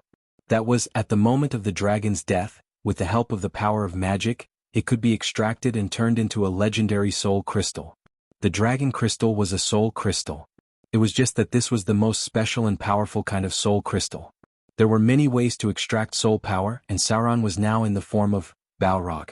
The dragon's soul power would dissipate very quickly, and the extraction of soul power must be done at the moment of the enemy's death. In the current state, Sauron mastered the ability of soul manipulation. Even without any gems, he could directly reshape the soul power of the magma dragon in front of him into a legendary dragon crystal. This was a crystal with great power, and it was of great value even to the gods. However, the price of extracting the soul power was that he would lose most of the enemy's power, and he could not rely on the power brought by the magma dragon to improve himself. The only good thing was that the dragon crystal was similar to a soul crystal, and it could also be directly absorbed. In other words, it was to store the soul power. If he intended to absorb it again, although the benefits might be reduced a little, he could still retain most of the power. The soul of the dragon was far stronger than that of other creatures. The value of the dragon crystal was not in direct absorption, but as a special material used to make the top legendary equipment, or as an important core of some artifacts. Sauron was faced with a choice. If he absorbed the power of the magma dragon, then he would not be able to get the dragon crystal, but he could advance to become a Balrog faster. However, if he used the soul assimilation to extract the dragon crystal, he would obtain a legendary special item. This item could be used to forge a divine artifact, or he could directly absorb the power within it, although there would be a little loss in doing so. Soul manipulation. Although Sauron hesitated for a moment, he quickly made a decision. It was quite difficult to obtain the dragon crystal through conventional means. Even if his body was a god, there was no way to obtain the dragon crystal when he killed the giant dragon. This was because his body did not have the divinity of death, soul, mystery, and he did not have the ability to master the soul summoning. Don't underestimate this spell-like ability.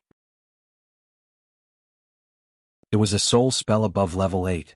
Even in the bottomless abyss, only the top demons could master it. The Balrog happened to be one of the powerful demons who mastered the power of the soul.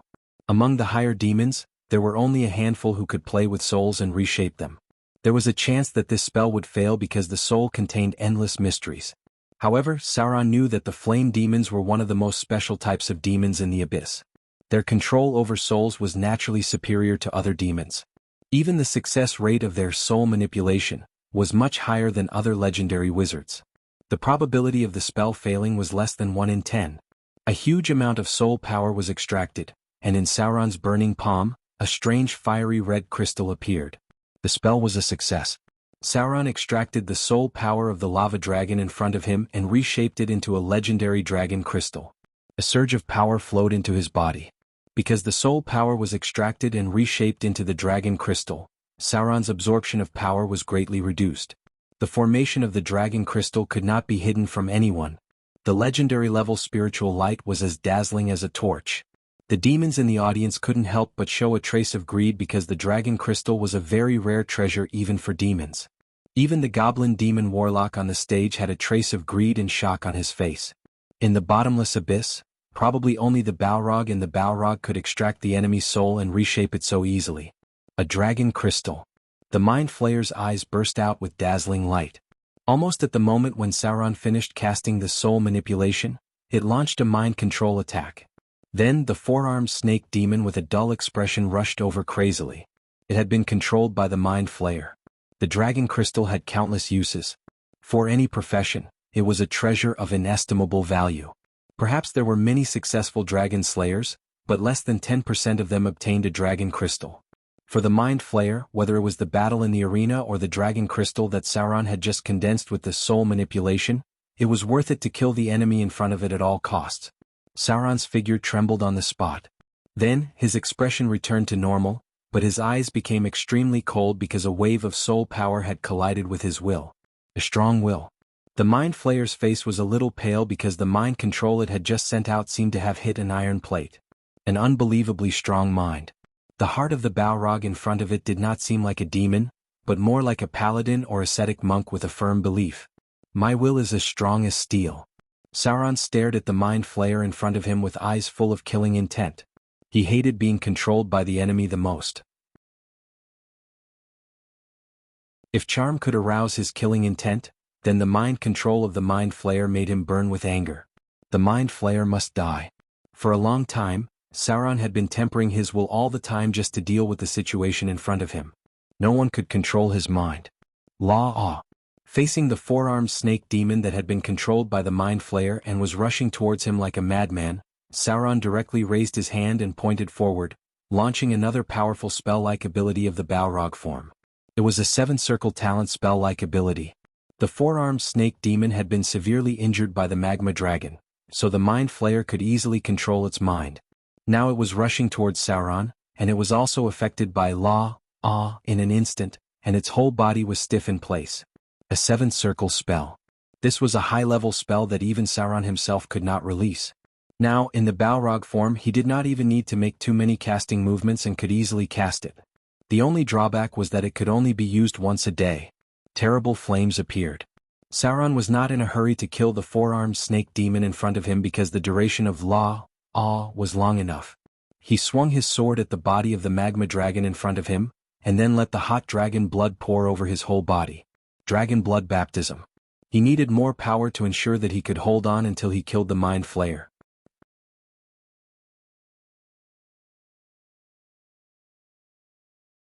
Chapter 579. Command, Intimidate. This should be one of the most crushing spells for low-grade creatures. Unless the target's willpower was substantial, the immunity test would depend on the target's HP. Any creature with less than 150 HP would be intimidated on the spot. The duration of the immunity test depended on the target's HP. The duration of the immunity test was dependent on the target's HP. The immunity test would last for 1 to 6 seconds. However, if an ordinary person were to be intimidated by the immunity test could last for at least half an hour. The four-armed snake demon was already seriously injured, and its life force might not reach more than 150. For someone like Sauron, 6 seconds was enough for him to slice the enemy into pieces. So this spell was often used by priests to deal with spellcasters. If luck was not very good, even legendary wizards with insufficient life force would be intimidated on the spot. As for the final result, naturally there was no need to say more. Of course, this was not the best spell for priests to use to kill legendary wizards. Instead, it was the legendary command, Death. Only priests who had mastered the divinities of slaughter, death, and life could learn this legendary divine spell, directly erasing any creature with less than 100 life points. No matter what the opponent was, whether it was a legendary wizard or a giant dragon. As long as there was no immunity to this spell and the remaining life force was less than 100 points, it would be drained on the spot and then die in an instant. To some extent, if Sauron's body had mastered the divinity of slaughter, he could give this divine spell to a legendary priest. Moreover, he could also use it himself. This spell was equivalent to the lowest version of Seize Life and Death, a relatively fatal spell that could potentially turn the situation around. 6 seconds. The Flame Demon's innate spell ability was quite terrifying. The four-armed snake demon controlled by Command, Intimidate had almost no chance of survival, so the Mind Flayer did not hesitate to choose to give up on it. When Sauron slashed at the four-armed snake demon, the Mind Flayer began to quickly cast a psionic protection spell on itself, and at the same time tried to control Sauron's mind again. Blood splashed. The fire on Sauron's body became more and more vigorous. After killing many enemies in a row, his creature level was about to increase. If he had not extracted the power of the magma dragon and condensed it into a dragon crystal, he might have reached a creature level of 19, or even directly become a flame demon. But Sauron was a man who acted with a plan. Naturally, he had his own backup plan. That was the blood of the magma dragon. As long as he killed the Mind Flayer in front of him, he would immediately collect the blood of the magma dragon. If necessary, he could transform into the fire demon form again. Otherwise, he wouldn't have done it. How could he decide to use the soul assimilation technique to reconstruct a dragon crystal so quickly? Blasphemy. Telekinesis. Sauron's figure turned into a ball of fire and descended from the sky. The Mind Flayer's face was extremely pale. In the battle of mind control, every attempt to attack made it feel as if its head had hit an iron plate. It really could not imagine that a demon's conviction could be so firm. This almost tangible willpower made it completely lose the possibility of controlling the other party's thoughts. Without being able to control the enemy, the Mind Flayer's battle prowess would be greatly reduced. However, there were other demon spectators nearby. The Mind Flayer immediately changed its target and began attacking the spectators around it, wanting to catch a batch of cannon fodder to restrain Sauron's strength. Blood splattered.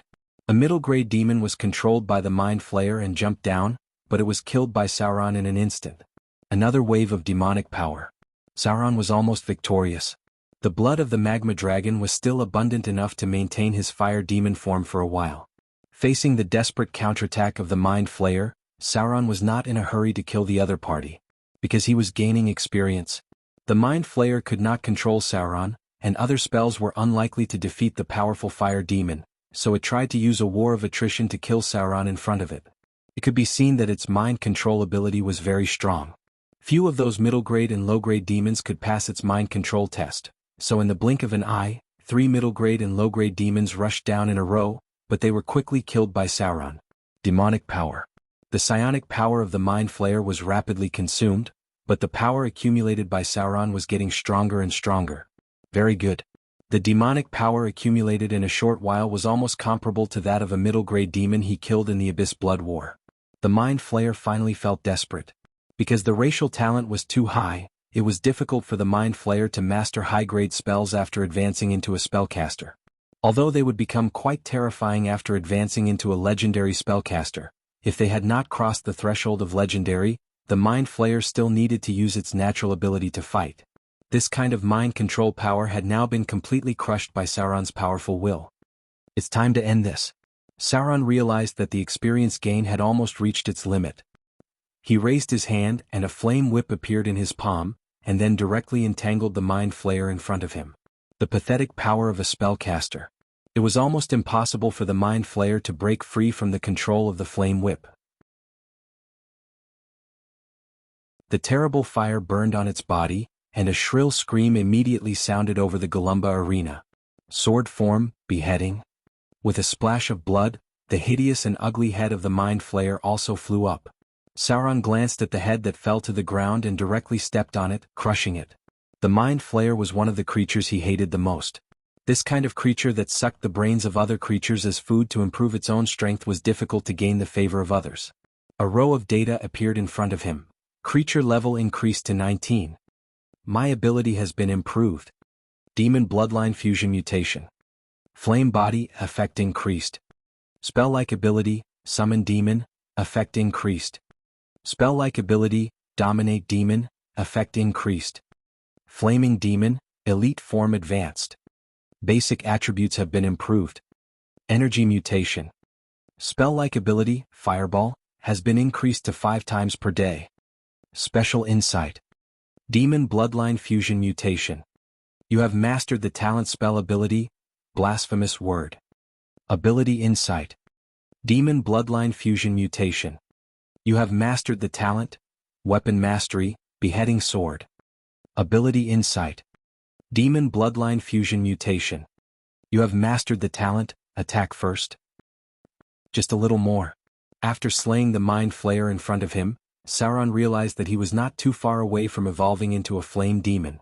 If necessary, he could directly extract the power of the Dragon Crystal and evolve into a flame demon. Dragon Blood. He had to collect the Dragon Blood because even if he evolved into a flame demon, the Dragon Blood could provide him with additional strength and give him some bonuses. The Dragon Blood was like a strength potion to him. As long as there was enough Dragon Blood, he could continue to fight like a warrior who consumed the giant strength potion and berserk potion. Sauron. Sauron. Beheader, Sauron. As the last enemy was slain by Sauron, the demons in the audience cheered excitedly. Although this exciting battle of death involved many spectators, the entire battle greatly satisfied their chaotic nature. Without a doubt, Sauron's reputation would increase after this battle of death. Perhaps the nearby demons would know that a powerful beheader, flame demon had appeared in the Golumba arena. But, facing the cheers from the audience, Sauron had no intention of paying attention to them. He pounced on the corpse of the lava dragon in front of him, brandishing his sword and slicing its abdomen. This dragon probably couldn't be taken away by him. With the greedy nature of the goblins, it was impossible for them to let Sauron take it as a trophy. But, if he only collected some dragon blood, perhaps the goblins wouldn't dare to say anything.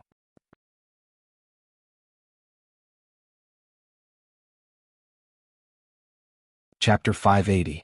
Lava Tavern. Just as Sauron returned to his room with the winner's reward, a beautiful and flirtatious succubus maid immediately knocked on the door and whispered, "Your Excellency Sauron. There's a goblin outside who wants to see you." In just a few days, Sauron had won the respect of other demons with his strength.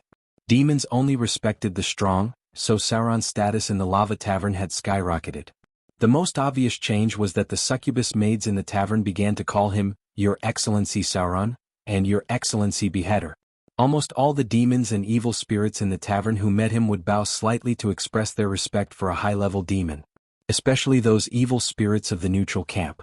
To be able to make them bow their heads to Sauron required some reputation. Therefore, it was conceivable how much reputation Sauron had recently gained in the Golumba arena. Goblin? Sauron frowned slightly. He quickly understood the ins and outs of the matter. This goblin was probably here for the dragon crystal in his hands. To be honest, Sauron was not worried that someone would come to snatch the dragon crystal. First of all, he had his own strength. Second, he had mastered advanced teleportation. Third, this was the goblin's territory. The reason why the Golumba arena could attract so many evil spirits was because the evil spirits knew that the goblins were sinister, cunning, greedy, and so on. However, they would not easily break their promises. The Golumba arena had its own rules. Sauron's current identity was rather special and eye-catching.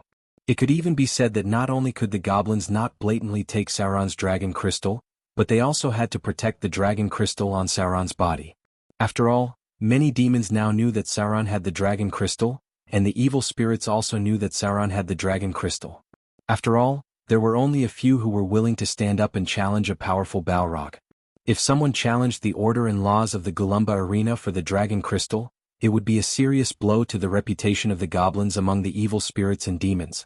The evil spirits would suspect that the goblins had attacked the contestants in the arena out of greed. It was very helpless. However, this was the current situation. In the abyss, power reigned supreme. On the contrary, it was rare to see people who kept their promises and contracts.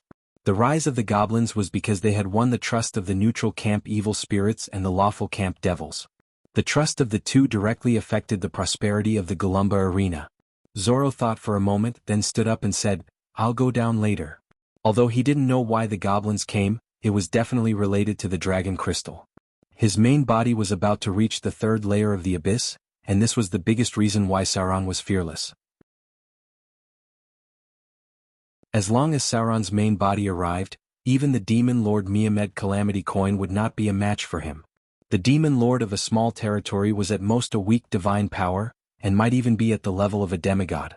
The thing that really made Sauron afraid was the abyssal demon dragon that was allied with the Demon Lord Mehmed Calamity coin. This thing's challenge level was similar to the Baelor. When Sauron arrived at the bottom of the lava tavern, there were already many demon spectators gathered here. The goblin who appeared was Sauron's old acquaintance, the goblin demon warlock who was in charge of hosting the arena. The goblin demon warlock showed a trace of dissatisfaction when Sauron came down after a while. He said in an unhappy voice, "Your Excellency Sauron, I'm here for the dragon crystal in your hand. His Excellency the Demon Lord is also very interested in this dragon crystal. But goblins keep their promises. In exchange for the dragon crystal in your hand, His Excellency the Demon Lord asked me to bring a legendary material of equal value. The private property of the gladiators could be protected by the Galumba Arena. This was to ensure that the contestants who participated in the Death Arena would not return empty-handed for some reason. Otherwise, the Galumba Arena would not attract so many demons to participate in the arena." The goblin demon warlock's voice was very loud, and it could even be said that he deliberately said it for the other demons to hear. Sauron frowned when he heard this. He did not even look at the item that the goblin proposed to exchange. He said in a deep voice, "I'm sorry. This dragon crystal is very useful to me. I'm afraid I can't use it for exchange." The goblin demon warlock was stunned when he heard this. Then he put on a fake smile and even threatened, "Your Excellency Sauron, although you are a powerful Balrog, carrying a dragon crystal with you is too conspicuous. I'm afraid it will bring you unnecessary trouble. Perhaps trading with us is the best choice. We came with sincerity. Please take a look at the material we have prepared for you." The goblin demon warlock waved his hand gently, and soon a goblin follower came over. It was holding a small box in both hands, but it seemed to be a little difficult. When it came to Sauron, the goblin follower opened the box directly. Then, a dark stone that seemed inconspicuous appeared in front of the others. Sauron's expression froze for a moment, and the surrounding demons who were watching the show seemed to be confused as well. Some even thought that the goblin was trying to force Sauron to use a broken stone to exchange for the dragon crystal in his hands. However, at this moment, a neutral evil demon merchant suddenly exclaimed. It was a secondary Ross demon, belonging to the higher echelons of the abyss. At the same time, it was also a knowledgeable evil demon. "Demon stone?" it exclaimed with a voice full of surprise. "Oh my God! This is the legendary demon stone." The tavern was suddenly in an uproar. Some demons did not know what this stone was, but some who knew were shocked. If this seemingly inconspicuous black stone was really the demon stone, then its value would not be lower than the dragon crystal. Unfortunately, this stone did not have the aura of a treasure. There was only one way to determine its authenticity, and that was to use one's hand to weigh it. That's right. This was the only way to determine whether it was the legendary demon stone. Sauron signaled to the goblin demon warlock in front of him. After getting the other party's permission, he reached out and picked up the seemingly inconspicuous black stone in front of him. It was abnormally heavy. A black stone that was only half the size of a human's palm actually weighed close to 50 kilograms. It really was the demon stone. This strange stone could only be found at the very edge of the bottomless abyss, close to the endless void. It was so small, but it contained an astonishing weight. This was the best material for making weapons. It was also one of the few materials in the entire multiverse that could make artifacts that did not come from the gods. The only pity was, there were not many top alchemists and blacksmiths in the entire multiverse who could smelt it.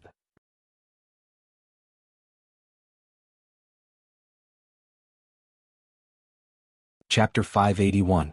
Demon Stone. As for this special material, it had been briefly mentioned before. It was a material that was very small in size but very heavy in weight. It was the product of elemental obliteration. Elemental obliteration and elemental fission were the top alchemy technologies during the Arcane Empire. The former could obliterate elements to create all kinds of special materials, while the latter could generate a huge amount of energy to maintain the operation of the floating city.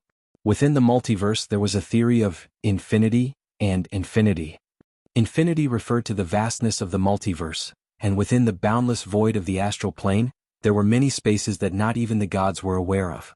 Even beyond the borders of the crystal wall system, there were many mysteries that not even the gods knew about. Therefore, even the gods would be in awe of the endless stars above their heads. The second theory of infinity was more difficult to explain with alchemy knowledge. The easiest way to explain it was to extend the scientific knowledge of his previous life. Planets, human bodies, cells, molecules, atoms, protons, electrons, neutrons, and so on. If someone had studied this knowledge, they would understand that there was a huge gap in everything in the world. This gap may be quite small for humans, and they could only barely observe it with the help of a microscope. However, in fact, this gap did exist. Note, the body of a legendary warrior changes on the cellular level. Elemental obliteration was a terrifying elemental collapse reaction. The particles inside the material, like molecules, atoms, and protons, were compressed and collapsed by energy. In the end, a violent obliteration effect was produced, and some extremely small but extremely hard and heavy materials were born. If this material was used to make a weapon, the power would be unstoppable. There were several such weapons in history, and almost all of them had terrible penetrating power. Even the bodies of the gods might not be able to withstand it. In terms of the level of the item, the demon stone, in Sauron's hand, was not a very advanced elemental obliterating material.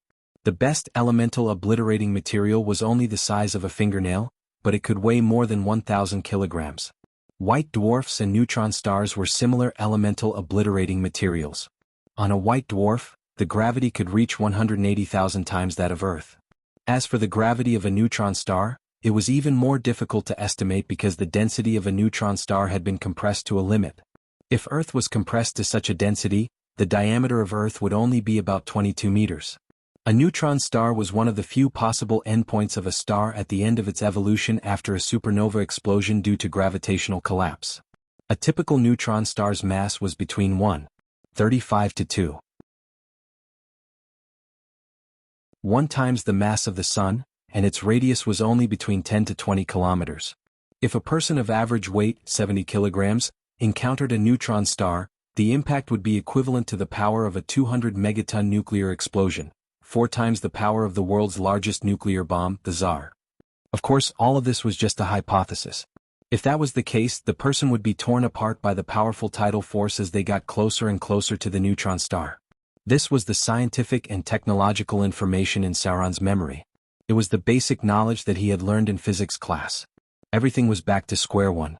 From the perspective of elemental particles, any matter was filled with huge gaps and voids, and elemental obliteration was to forcefully compress these spaces. When matter was twisted, it would result in elemental collapse, just like how carbon was reshaped into artificial diamonds.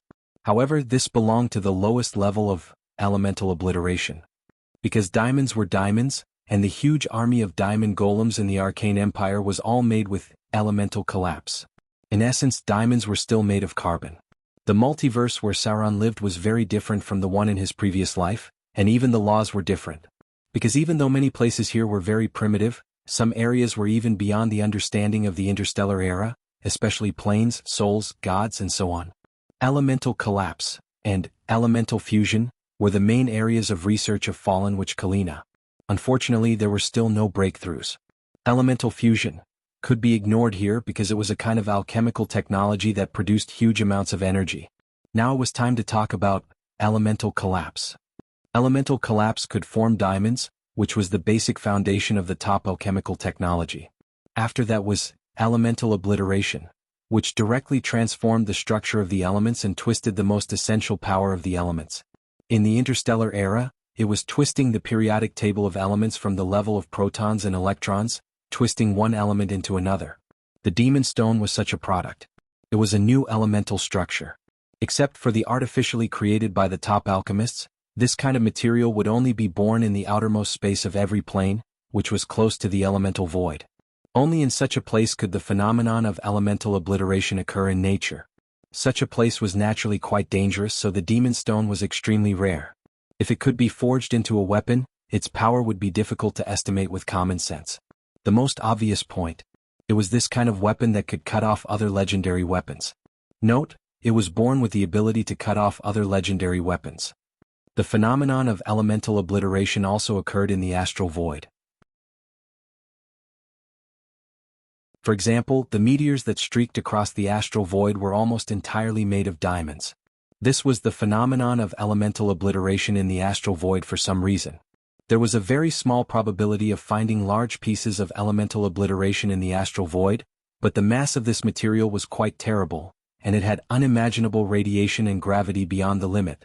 It was difficult for flesh and blood to get close to this material, and energy bodies were easily disturbed or even affected by the power of radiation.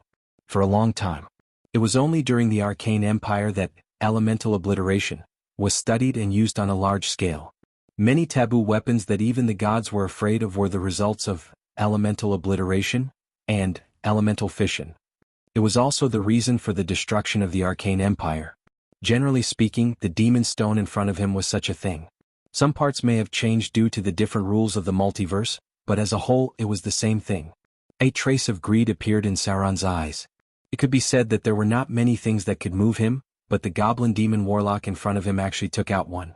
The demon stone was an elemental obliteration substance. If he gave it to his main body to forge weapons or find a way to mix it with other weapons, it was possible to directly create a divine weapon. But a dragon crystal was also very important to him. One was a legendary item on the spiritual level, and the other was a legendary item on the material level. Sauron didn't want to trade the dragon crystal, but he also wanted to get the demon stone. So he might need a bold plan.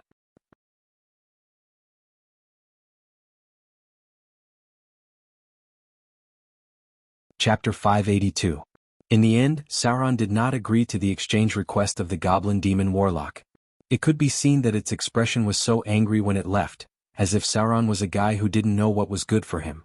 In its threatening eyes, the other demons also gloated because they thought that Sauron would not live for long. Sauron dared to refuse the request of a demon lord. It was almost impossible for him to leave the Golumba arena alive. Sure enough, shortly after the goblin demon warlock left, Sauron immediately felt that someone was secretly watching him, and the goblin warlock was setting up a dimensional anchor array near the tavern to prevent Sauron from leaving using advanced teleportation.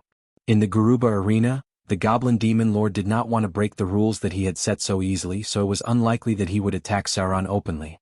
His method against him should still be in the death arena. As long as Sauron died in the duel in the Garuba arena, the dragon crystal would naturally become an ownerless object. Sauron's expression was fearless. After rejecting the other party's request, he returned to his room calmly. Because his body had arrived at the third layer of the abyss, the Forgotten Land. At the same time, in Motor City of the Outer Islands, a very important thing happened today. On this day, Gloria was doing magic research. Because they had passed the first layer of the war chess plane, they had obtained a lot of magic knowledge from the Arcane Empire, including part of the powerful combat wizard spell Bigby's 5 consecutive palms. Gloria had been busy memorizing and mastering these spells recently, and at the same time, practicing her own melee combat skills. It couldn't be helped. The combat wizard style was a little different from her past. If she wanted to flexibly use Bigby's 5 consecutive palms, Gloria had to learn some combat skills. At this time, the figure of Fallen Witch Corinne appeared outside the laboratory. This pair of mother and daughter conducted their research separately. Because it was difficult for two powerful witches to say whether they would support each other, both of them conducted their own research separately. All along, Fallen Witch's research had been focused on alchemy. This was because she was very persistent in pursuing the technology of the Arcane Empire. She had even sacrificed everything for it. Today, Fallen Witch arrived outside Gloria's laboratory. Her expression was a little hesitant, and her footsteps were also very hesitant. Several times she raised her hand to knock on the door, but she retracted it again. Gloria perceived the situation outside, and with a faint magic light, the door of the laboratory was directly opened. She raised her head and looked at the Fallen Witch outside. Puzzled, she asked, "Mother, what's the matter?" Fallen Witch slowly walked in. Her face was full of hesitation, but in the end she gritted her teeth and said softly, "Daughter, I want to conduct another alchemy experiment." Gloria's face instantly changed. She shook her head very firmly and said in a deep voice, "Absolutely not. It's too dangerous. If the experiment goes wrong, I'm afraid the city of Mordor will be razed to the ground by you." Razed to the ground. This was not a joke. The elemental fission alchemy experiment conducted by Fallen Witch directly destroyed a large laboratory of the Northern Witches after an accident. At the same time, everything nearby was destroyed. Even the land and environment were completely polluted, causing the space to distort and collapse. The land within tens of kilometers of the entire experimental area was covered with terrible energy radiation. It was precisely because of this incident that the Fallen Witch was exiled and imprisoned in Whiterun by the Witch Council. At the same time, she was recognized as the #1 enemy of nature by the Droll organization in this world. She was now living in seclusion in Mordor. If the Fallen Witch dared to appear on the continent, the Droll Order would immediately hunt her down, and it might even lead to other legendary Droll to capture or even kill her. There was no other way. Fallen Witch, Corinne. The legendary enemy of nature. The destroyer of nature. The destroyer of the environment. The evil Fallen Witch who polluted the earth. For nearly 100 years. There was almost no adept who had done more damage to the natural world than she had. Her name, her appearance, and her unique traits had spread to almost every druid organization in the material plane. Gloria could not let her do such a dangerous thing, even if the Fallen Witch was her biological mother. Seeing Gloria's determined expression, the Fallen Witch could not help but show a bitter smile on her face. She naturally knew how big a mistake she had made at the beginning. Countless creatures had died directly and indirectly under her hands. Even the original place of the experiment, that piece of land, was now a land of death. It was estimated that it would not be restored in the next 100 or 200 years. If such an experimental explosion happened in Mordor, it would be a devastating disaster. But she had given up almost everything for these experiments and knowledge. Fallen Witch, Corinne did not want to give up so easily, so she tried to persuade her daughter. She looked up at Gloria's eyes and said slowly with a serious expression, "I know I made a mistake. So, this time I plan to do some relatively simple experiments, and the place of the experiments will not be in Mordor.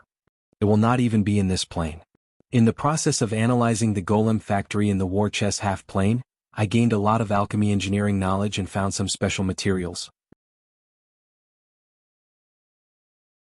I plan to build a laboratory in this half-plane, and then do some basic research on element annihilation. Element fission can easily cause terrible damage, but element annihilation is much more stable. I plan to start with refining diamonds first. This laboratory will be open to you, and you can supervise my research at any time. I promise I won't do that kind of dangerous research again."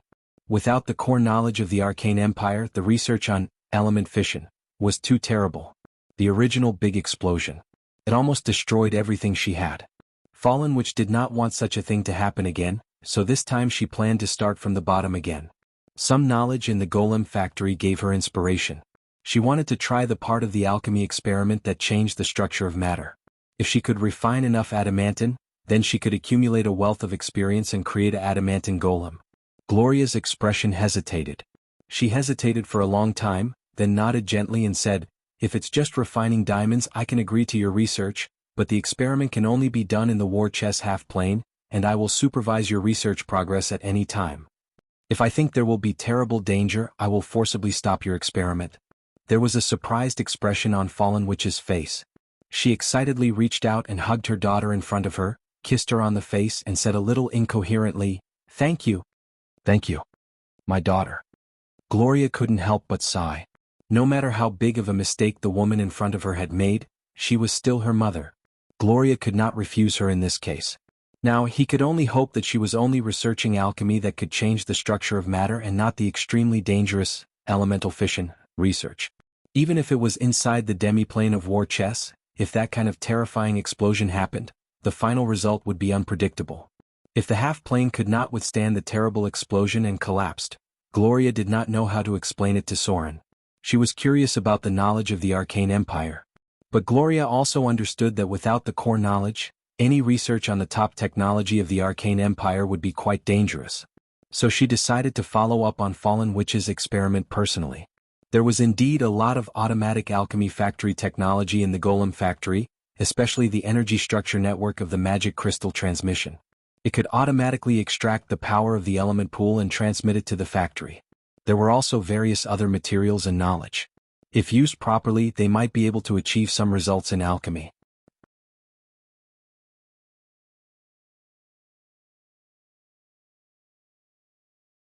Chapter 583.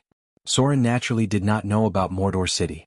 If he knew, as long as it was not the kind of alchemy research similar to nuclear fusion, he should have agreed to Fallen Witch's request. After all, alchemy could bring him great help. Just a group of clay golems and stone golems had changed the labor capacity of the city of Motor. Upgrading the transportation capacity to the ton level was indeed very effective. If there were enough golems to carry out the work and there was enough energy to maintain their operation, it would be very effective. Then Mordor City could soon be built into a large city with a powerful golem army. As long as Fallen Witch's experiment was not carried out in Mordor City, the danger was undoubtedly reduced a lot. Rebuilding a laboratory was not a small project. In order to avoid attracting too much attention, Gloria could only secretly transfer people, and at the same time she also fully followed up on alchemy. In any case, there were things that happened before, so she was still worried about her mother. She was worried that her mother was too eager for quick success, and it would be quite troublesome if another accident happened. At the same time, on the third floor of the abyss, Sauron also welcomed a new challenge. Although he had expected this for a long time, when he saw the Goblin Demon Warlock personally, his expression was still a little stunned. His opponent was the host of the Golumba Arena during this time, the Goblin Demon Warlock. The other party's expression was full of viciousness and resentment. It was precisely because it failed to complete the task given by the Demon Lord, Miamide, Calamity Coin, that it was kicked into the arena to duel with Sauron. If he could kill Sauron, it would be great and he could restore his former status. But if he lost to Sauron, the Demon Lord would not change the rules of the Golumba Arena for him. So if he lost, he would die. Sauron. Beheader, Sauron. It could be seen that although Sauron's situation was getting more and more dangerous, his popularity in the eyes of the demons was increasing. Reputation was never too high in the bottomless abyss. It might not be useful now, but when Sauron decided to establish his own territory, it would be very useful. It was accompanied by a muffled rumble. A tall but fat goblin appeared in front of everyone. Its pupils were scarlet, and its body had obvious demonic features. There were many tattoos and scars all over its body. It was taller than an ordinary demon, and it held a strange scepter inlaid with dark red gems. The pressure of a demon lord shrouded the sky above the Golumba Arena, and all the demons were as silent as cicadas in winter. The clamorous shouts from before seemed to have been strangled by someone, and all of a sudden, even breathing became difficult. Demon Lord, the ruler of the goblins. Miamed Calamity Coin. Legend had it that it was the experimental product of a certain high-grade demon. In the end, it made a deal with the devil and killed its own master, becoming the demon lord of the bottomless abyss. Balrog. The goblin demon lord sat on the throne at the top of the Golumba Arena and looked at Sauron's figure with a very unfriendly gaze. For any demon lord, it would be better for this kind of person who dared to disobey him to become a dead man. And demons like Balrog seemed to be easy to deal with. The corpse of Balor hanging outside the Golumba Arena was its former enemy. Sauron's expression was very calm. His gaze swept around the arena, and suddenly he seemed to see the figure of a succubus. Greater polymorph. It seemed that another lawless visitor had come here. A shadow quietly escaped here, and no one noticed the arrival of Sauron's body. Even the goblin demon lord sitting in the center did not realize that a god's body had appeared. Although the demon lord had great power and had a weak virtual divinity in his own territory, there was still a huge gap between these and a real god and a top rogue. Hee hee. The goblin demon warlock made a strange laugh, looked at Sauron with resentment and slowly said, "Ungrateful guy. Have a taste of my power. Summon demon. Protect against fire damage."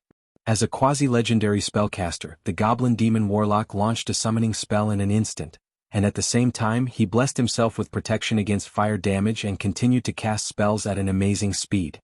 "Come out, my servant." With the staff hitting the ground heavily, there was a loud bang from the left and right sides of the arena, and then two steel golems appeared with heavy footsteps. An unequal battle. The Golumba Arena even released the golems of the goblin demon warlock. The enemies on the field immediately formed a numerical suppression on Sauron. Greater invisibility. The goblin demon warlock launched the equipment on its body, and its figure gradually disappeared. However, in front of it, a portal slowly opened, directly connecting to the Ishuraba plain, and then a ferocious demon rushed out. It seemed that it had been prepared for a long time. From the beginning, it had formulated tactics against Sauron and used its authority to facilitate it. Because according to the normal mode of death, spellcasters could not bring their own golems in. The two steel golems began to approach. The demon that rushed out of the summoning circle locked its target on Sauron in an instant. It made a dull roar and rushed over in an instant. Dang! There was a crisp collision sound. Sauron's body ignited with a raging fire. He took out a bottle of magma dragon's blood and sprinkled it on himself. With the crackling sound of bones, the fire on Sauron's body rose and spread directly, covering a distance of nearly 10 meters. It was as if someone had poured a bucket of gasoline on him, and he transformed into the Balrog form again. Entangle. Sauron flapped his demonic wings and rose into the air. With a gentle wave of his hand, a flame whip gathered in his palm. The long whip burning with raging fire wrapped around the demon in front of him. His figure also swooped down in an instant, swinging his sword and slashing it. Da, da, da. The steel golem began to accelerate and rushed directly over. It seemed that it wanted to hold Sauron's figure and prevent him from leaving the ground. Poison curse. Mental retardation. The hazy figure of the goblin demon warlock also appeared. It raised its hand and cast a spell. However, it was not a lethal spell, but the most vicious mental retardation spell. If Sauron could not pass the test of immunity, it could turn him into a mentally retarded person in an instant.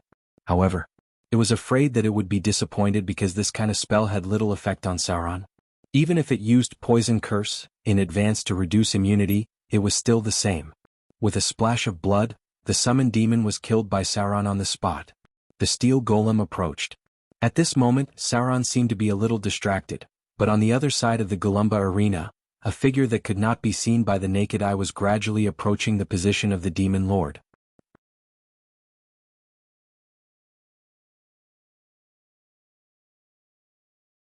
Chapter 584.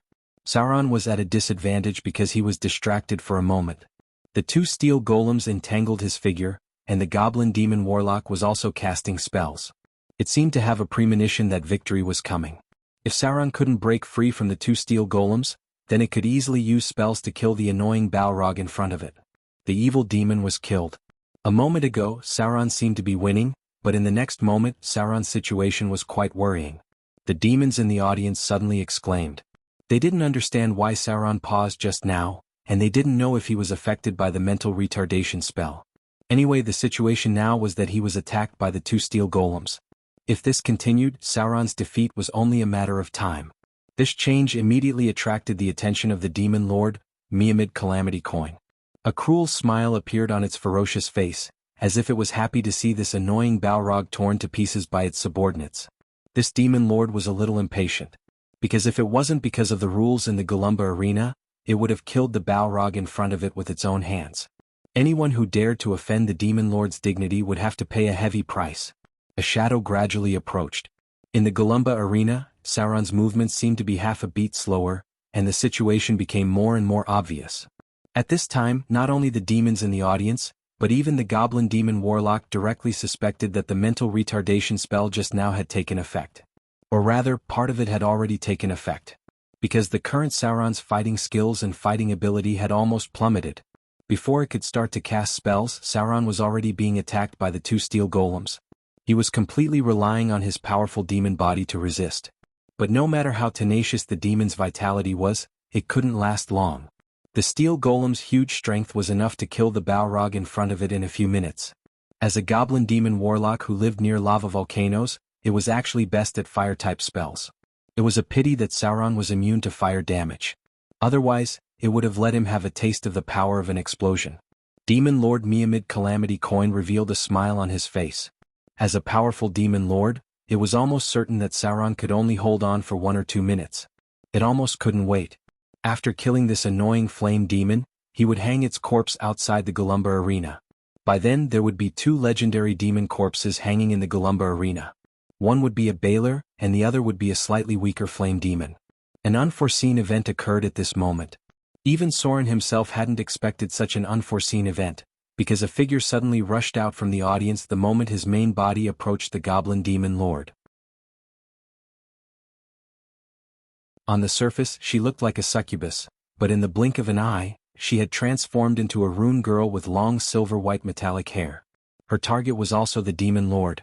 In the face of the sudden attack, the goblin demon lord Miamid Calamity Coin almost instantly activated a protective spell, and then its whole body was wrapped in an energy shield.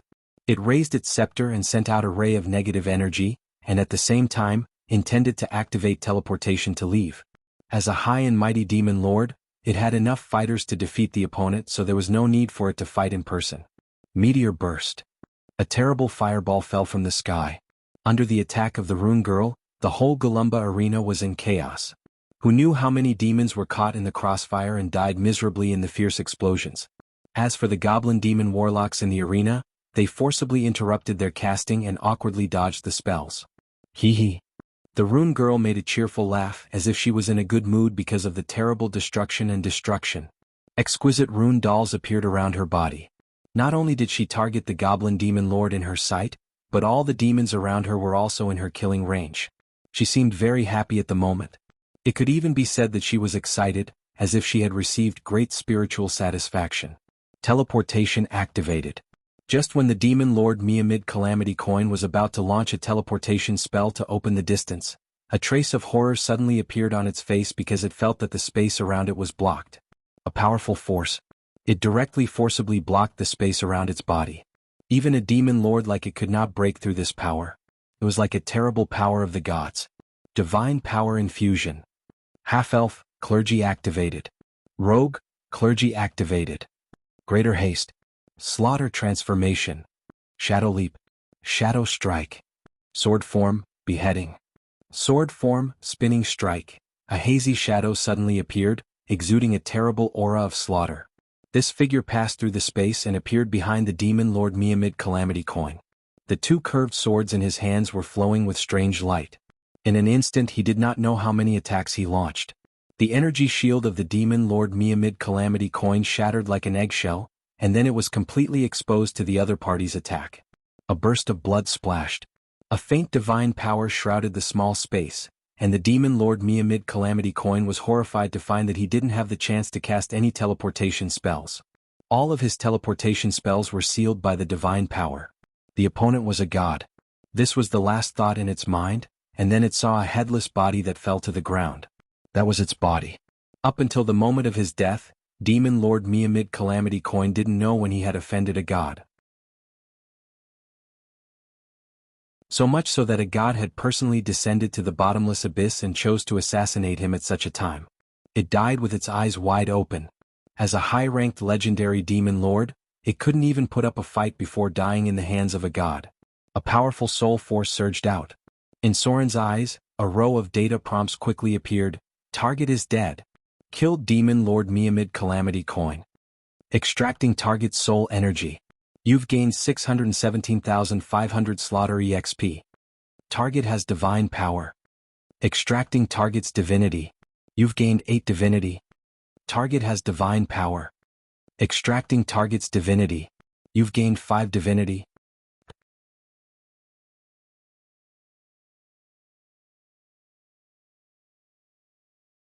Chapter 585.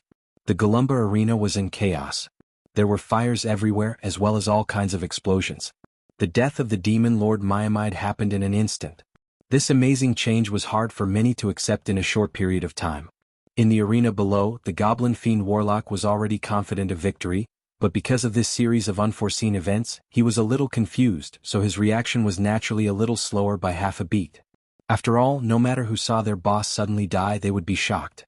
But in that moment, the situation of the battle was completely reversed by Sauron. When the goblin fiend warlock reacted, the 2 steel golems had already been dismantled by him.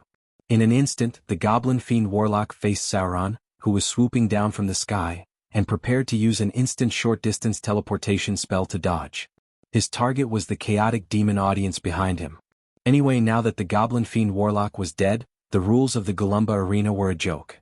He first teleported behind the demons in the audience to confuse Sauron's sight, then used a long-distance teleportation spell to escape the battle. Very smart tactical thinking. If there were no accidents, the goblin fiend warlock in front of him should be able to escape. However, an accident happened. The goblin fiend warlock suddenly found a powerful force locking the space around his body, and then his short-distance teleportation spell suddenly became ineffective. The goblin fiend warlock felt his vision blur. He felt as if he was riding on a cloud, and he saw a corpse lying on the ground. He was dead. At the last moment of his death, only one sentence could express his feelings at the moment. You cheated. Soren's body only appeared for a moment.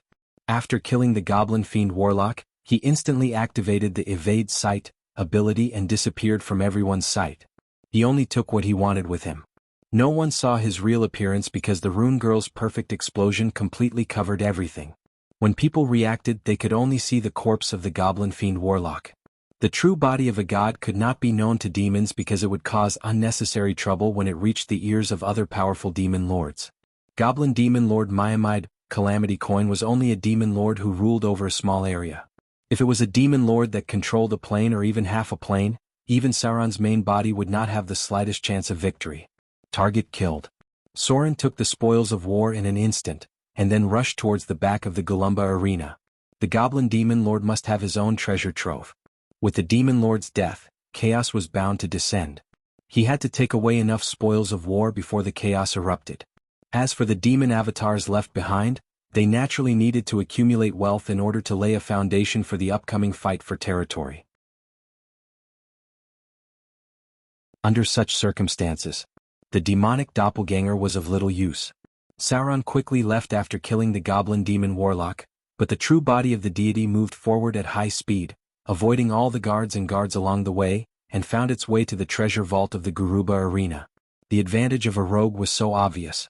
In the face of the complicated magic lock of the treasure vault, Soren did not even have the idea of opening the lock. He directly poured his divine power into the weapon and forcibly destroyed it. Then, regardless of what was inside, he used his own divine power to resist a disintegrate, a finger of death, a malicious polymorph, and other scattered protective spells. Finally, he put all the spoils of war that could be taken away into the dimensional space that he opened with his divine power.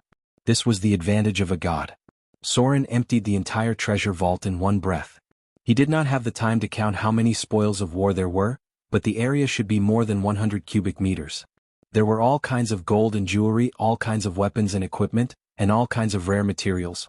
The wealth that the Goblin Demon Lord had accumulated for hundreds of years was taken away by Soren, and even the weapons next to it were put into the dimensional space. Take it all away.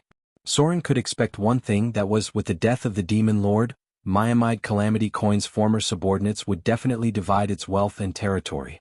Although the demon's avatar now had fame and power, it still needed time to compete for all of this. In order to fight for the greatest benefits, he could now take away as much as he could to leave behind for the demon's avatar. A terrible dragon's aura descended. Soren looked up at the sky, and in an instant, he escaped into the shadows again, and then disappeared from the treasure vault. Then, there was an angry dragon roar outside the treasure vault.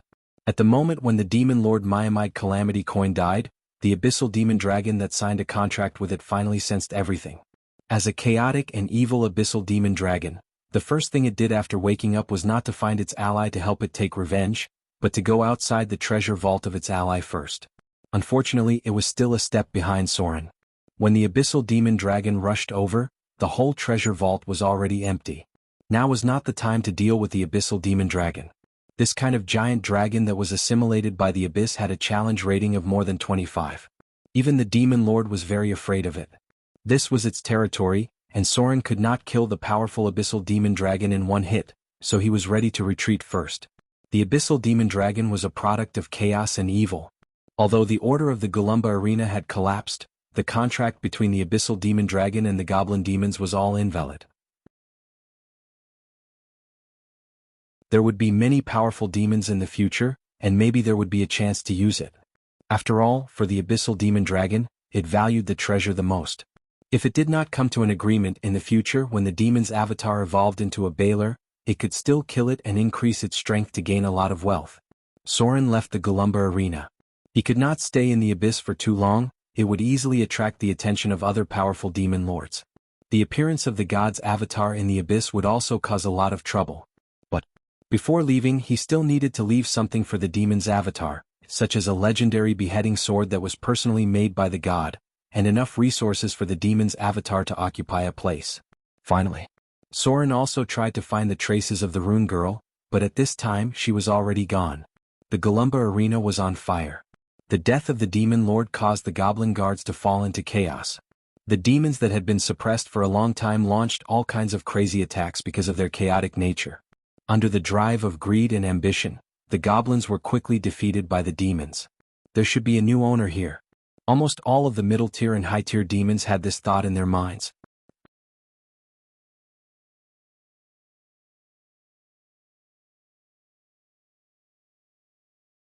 Chapter 586. The chaos spread quickly. Battles immediately broke out around the Golumba arena. The demons and goblins were powerless to salvage the situation. Without the leadership of the demon lord, they became chaotic. The dramatic change happened so quickly. When Sauron retreated from the chaotic battlefield and arrived at the lava tavern, the scene in front of him happened. Master. The eyes of the succubus owner, who had a seductive face and a slave collar on her fair neck, lit up the moment she saw Sauron. She quickly came to Sauron and crawled under him. She lowered her head and kissed his toes. She said in a hurried voice, "The powerful decapitator, Sauron. The lowly Rhinalis is willing to serve you as my master. With the Styx as my witness, I am willing to dedicate everything I have to you. Please allow me to take them as your servants." The 5 succubus maids behind the beautiful succubus owner also knelt down and kissed Sauron's toes. They swore to serve him as their master in the name of the Styx. However, she also used a little trick when she said that. Her original identity was a slave, but when she swore to serve Sauron, she became a servant. Servants and slaves were 2 different concepts. Succubus was very smart. Succubus was a high-value commodity in the abyss. At the very least, these succubus slaves were wealth that could attract any high-grade demon to fight over them. The chaos outside had made the smart Rhinalis guess everything. In this case, the succubus who were not strong enough could not protect themselves. They could only find a powerful master to protect their safety. Sauron, who had always lived in the lava tavern, was undoubtedly one of the candidates. Yesterday, the demon lord Miamed Calamity Coin wanted to forcefully trade dragon crystals with him. Today he died without knowing why. Even an idiot could not help but have some thoughts. Did this powerful flame devil have some incredible backer behind him? For the beautiful succubus lady boss in front of him, even if Sauron didn't have any impressive backing, just relying on his powerful strength as a Balrog and the reputation he won in the Golumba arena was enough to protect them from being robbed and humiliated by other demons. Although succubus was naturally lustful, not everyone could accept it. They also liked handsome demons, and Sauron was undoubtedly more pleasing to the eye than other high-ranking demons. Moreover, he had rejected the tempting invitation of succubus maids, which made them value him even more. Lady Succubus's pledge of allegiance quickly calmed down the restless demons in the tavern. During this period of time, Sauron's reputation was not small.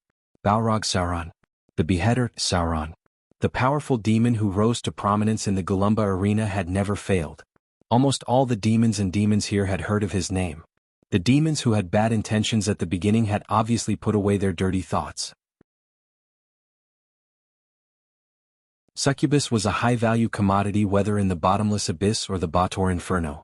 These succubus were sold at a high price to others, but now that they had sworn to serve Sauron, these neutral demons had to consider the price of offending a powerful Balrog. The chain reaction began to take effect. Lady Succubus had just sworn to serve Sauron, and the demons in the tavern who were acting as thugs immediately swore their loyalty. Servants and slaves were 2 different concepts, and they also realized that they had to do something. In this chaotic situation, the lava tavern was a hot steamed bun, and they definitely needed to hug a thick thigh to ensure their safety. Never underestimate the effect of reputation. Just as most of the demons in the lava tavern swore to serve Sauron as their master, a ferocious and ugly Anababa appeared outside. "Your Excellency Sauron." The ugly Anababa came in front of Sauron, followed by 2 other demons. The Anababa quickly walked in front of Sauron, bowed, and said, "The situation outside is getting more and more chaotic. I'm worried that other demons will take care of and rob my shop. So I would like to ask the powerful Your Excellency Sauron to provide us with protection." There were other demons following behind the Anababa.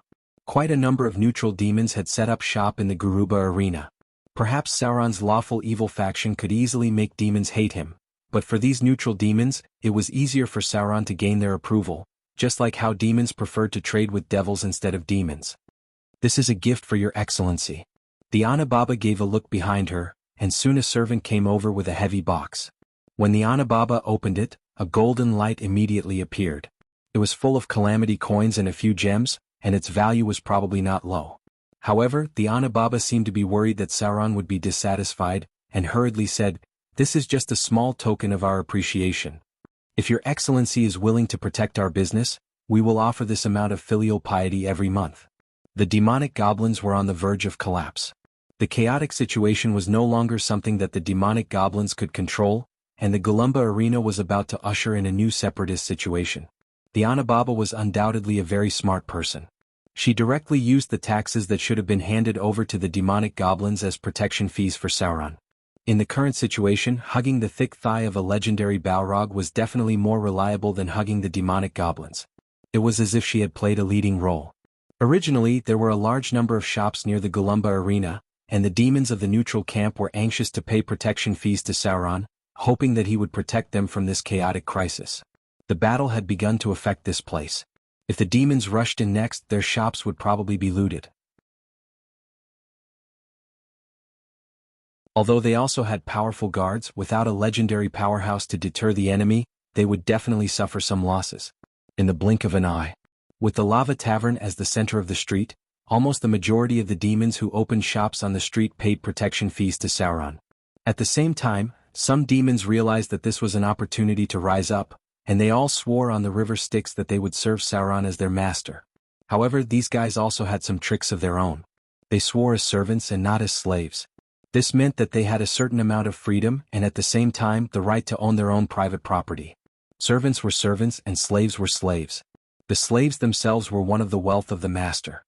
For a time, many demons who were originally slaves of the demonic goblins had now become Sauron's servants.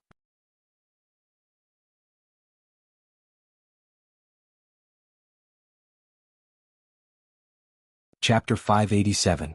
Riding on someone's coattails was a skill. In just a short while, Sauron had gathered a group of demons under his command. Now that the street where the Lava Tavern was located had become his territory, he naturally needed to maintain the law and order here to ensure that the chaotic battles in other places would not affect here. The succubus lady boss of the tavern was obviously a very skilled female.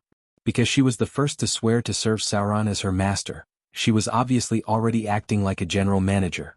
She stood intimately beside Sauron and began to give orders to gather the other demons. Although they only occupied a street in the Galumba arena, it was a good start for Sauron. As long as he could stabilize his current territory, he could slowly erode everything in the Galumba arena and eventually become the owner of this arena. And his own strength still needed to be improved. Since these evil shop owners sought his protection, then Sauron had the right to kill those demons who dared to barge in here and use their demon blood to improve his own strength. The fire spread. The Galumba arena had become a riot. Soon, other demons rushed here because there was a blacksmith shop on the street where the Lava Tavern was located. Some demons intended to come here to snatch weapons. Order collapsed. The chaos would inevitably cause all kinds of destruction. Some places in the Galumba arena had been turned into ruins, and the laughter of the demons could be faintly heard. However, the ambitious demons were doing the same thing as Sauron, occupying some places as their own territory. Seeing that they could not control the situation, the demons gave up on the town outside the Galumba arena and turned to put down the heavy iron gate of the arena, preparing to protect the arena itself. Blood splattered everywhere. Sauron raised his flame whip and directly entangled a demon who dared to rush into his territory to loot, then swung his sword and cut off its head. Demon corpses fell one after another. Because of their chaotic nature, the demons who were crazily destroying things finally woke up. Many of them exclaimed, "Sauron!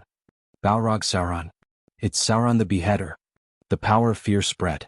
The demons who wanted to take advantage of the chaos quickly retreated from the territory near the Lava Tavern. During this time, Sauron's name as the Beheader had spread to the demons' ears. When Sauron killed Ahezru, the accumulated power finally reached a critical point. His body ignited with raging flames, and the bones all over his body made crackling sounds. His body suddenly grew to nearly 3 meters tall, and he looked like a giant full of pressure. Strange runes appeared on his dark demon horns, and mysterious demon tattoos covered his naked chest all the way to his back. The demon wings on his back became even bigger, and the wingspan was already close to 6 meters wide. The rising flames shrouded everything nearby, and all the restless demons avoided the place. The whole Galumba arena was in chaos, but the street where Sauron was sitting was very calm. A row of data appeared before his eyes. Creature level increased to 20. Demon bloodline fusion mutation. Body evolution mutation. Flaming demon. Elite form has been upgraded to Balrog form. Ability upgrade. Talent ability, Flame Body, has been upgraded to Flame Body. Spell-like ability, Summon Demon, effect has been upgraded. Spell-like ability, Dominate Demon, effect has been upgraded. Balrog form evolution. Basic attributes have been upgraded. Energy mutation. You have comprehended a new spell-like ability, telekinesis. You have comprehended a new ability, dual wielding. Finally, he evolved into a Balrog. When his demon bloodline mutated, Sauron's aura also gradually rose. In the end, it formed a substantial pressure, making the surrounding demons and demons unable to breathe. The pressure of a greater demon. Only by evolving into a greater demon could one be qualified to become a powerful demon lord. At this time, Sauron's attributes had changed. Name Sauron. Race, demon. Form, Balrog, grade 5, large otherworld creature. Transdimensional, evil, level. Creature level 20 attributes. Strength 30, agility 20, constitution 25, intelligence 20, wisdom 20, charm 23. Alignment, lawful evil. Note, other demons will be slightly hostile to your actions. HP, 281375 demonic energy. 1063000.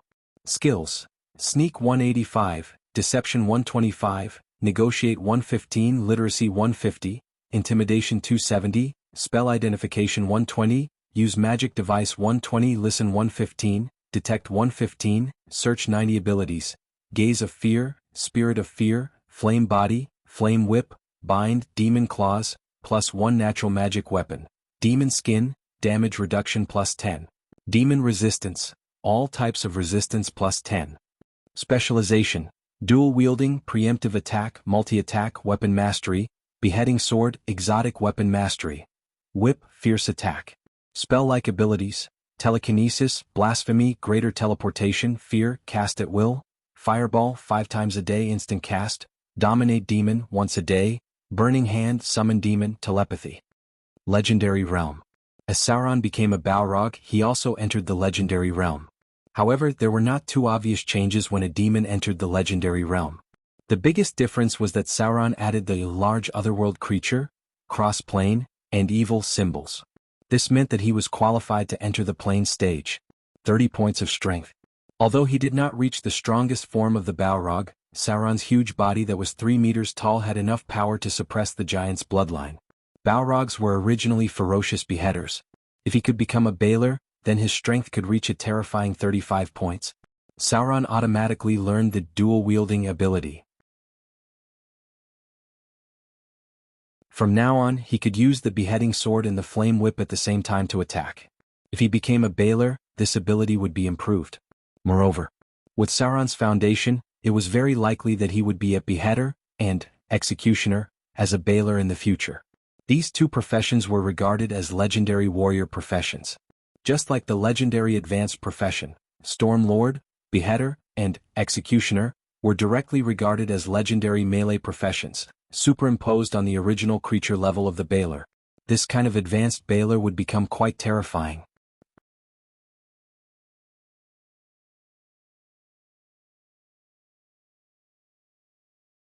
Chapter 588. Update begins. The night passed quickly. The once bustling Garuba arena had fallen into disarray within a day's time. There were corpses of demons everywhere. The chaotic nature of the demons caused their long-suppressed nature to erupt. Without the deterrence of the demon lord, many high-grade demons' ambition led to further expansion of the riot. Perhaps it was because of the wealth of the goblins, or because they wanted to rob the demons who cheated them, or just to vent their anger. In the end, there were thousands of demon corpses left on the ground. The Lava Tavern was the only place that was intact. Now it had become Sauron's base camp. The demons who swore loyalty to him had begun to maintain the security here, although they were unwilling to do so. Sauron didn't care about the demons' thoughts, because as long as it was an oath made with the river Styx, it would have a certain binding force. The river Styx's power was difficult to estimate with common sense because it involved the soul. Many gods couldn't be exempted from this binding force. Currently, the Golumba arena had formed a separatist scene. The territory in the south belonged to a powerful soul judgment demon. It was a veteran high-grade demon here. The territory in the north belonged to a 6-armed snake demon. It was the subordinate of the original demon lord, and now it quickly controlled a group of demons. In the east was the Lava Tavern, and Sauron had become the ruler here. The last one was the Golumba arena in the west. Now the gate was closed and the remaining demons and goblins were trying to defend this land. The situation had become quite tense. However, Sauron didn't care because his energy was focused on his main body. Although Soren had expected the demon lord to be rich, he didn't expect it to be this rich. The messy gemstones and gold added up to almost 500,000 kindler. This guy was richer than many dragons. More importantly, there were all kinds of strange materials. The bottomless abyss was an important source of materials in the lower planes. The demon lord collected a large number of high-grade materials. Soren found 5 demon stones alone. The other 3 were similar. But there was one that was only the size of a fist and weighed more than 200 kilograms. It was a destructive substance from the void. The last piece was rather special. This was because it had a diamond-like structure. It was only the size of a fingernail, but it weighed up to 50 kilograms. Even Soren as a god could not tell what it was exactly. But it must have come from the astral plane. He still had to take what he needed to take. He couldn't leave anything too eye-catching for the demon incarnation to prevent others from associating the demon incarnation with the death of the goblin demon lord.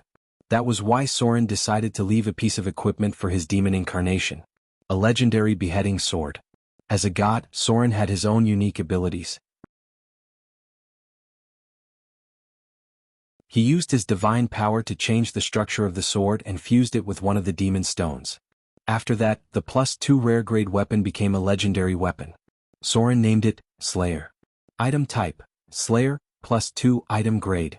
Tier 2 legendary. Description: this is an executioner's sword that has been infused with the power of the demon stone.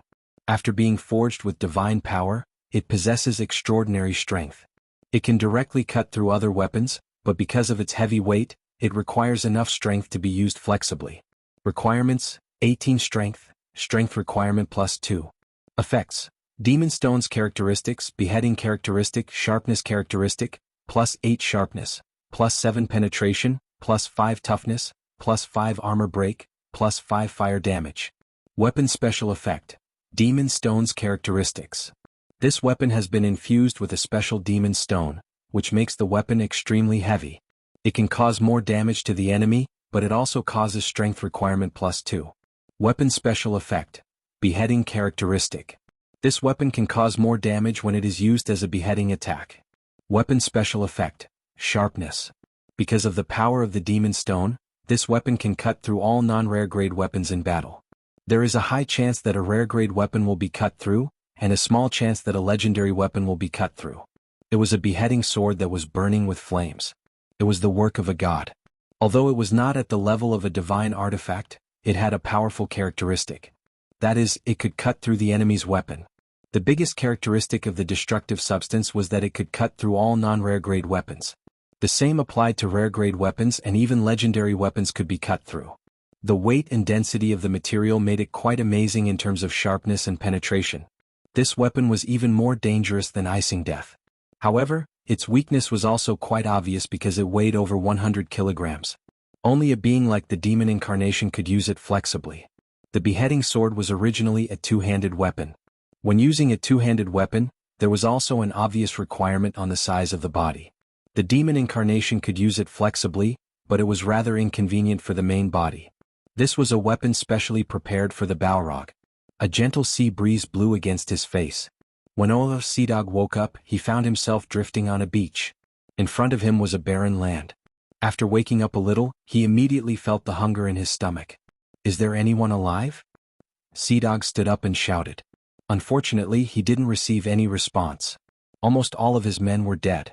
He couldn't help but feel dejected, but it wasn't enough to knock down this man who had been drifting on the sea all year round.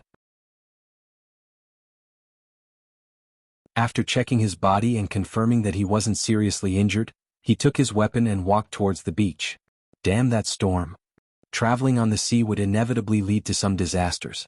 Even Oel, Seadog himself didn't expect that his fleet would encounter a terrible storm while escorting goods to an eastern kingdom. His ship sank. Most of his sailors were dead, or else he wouldn't know where he drifted to.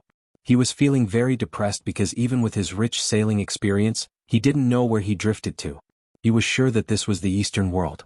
Due to the terrible radiation in the Eastern world, many lands had become quite barren. This was a certain continent in the Eastern Sea.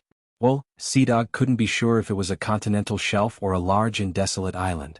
He didn't have the energy to study too much. He had to fill his stomach and ensure his survival before slowly considering other things. I hope Sir Soren won't blame me. Sea Dog smacked his lips and couldn't help but curse. Son of a bitch. I'm in trouble. My territory is definitely going to be taken over by the Cyclops. I have to find a way to return. This was an unfamiliar continent. Even he wasn't sure where it was because there weren't many plants on this barren land, as if something had left an irreparable wound on this land.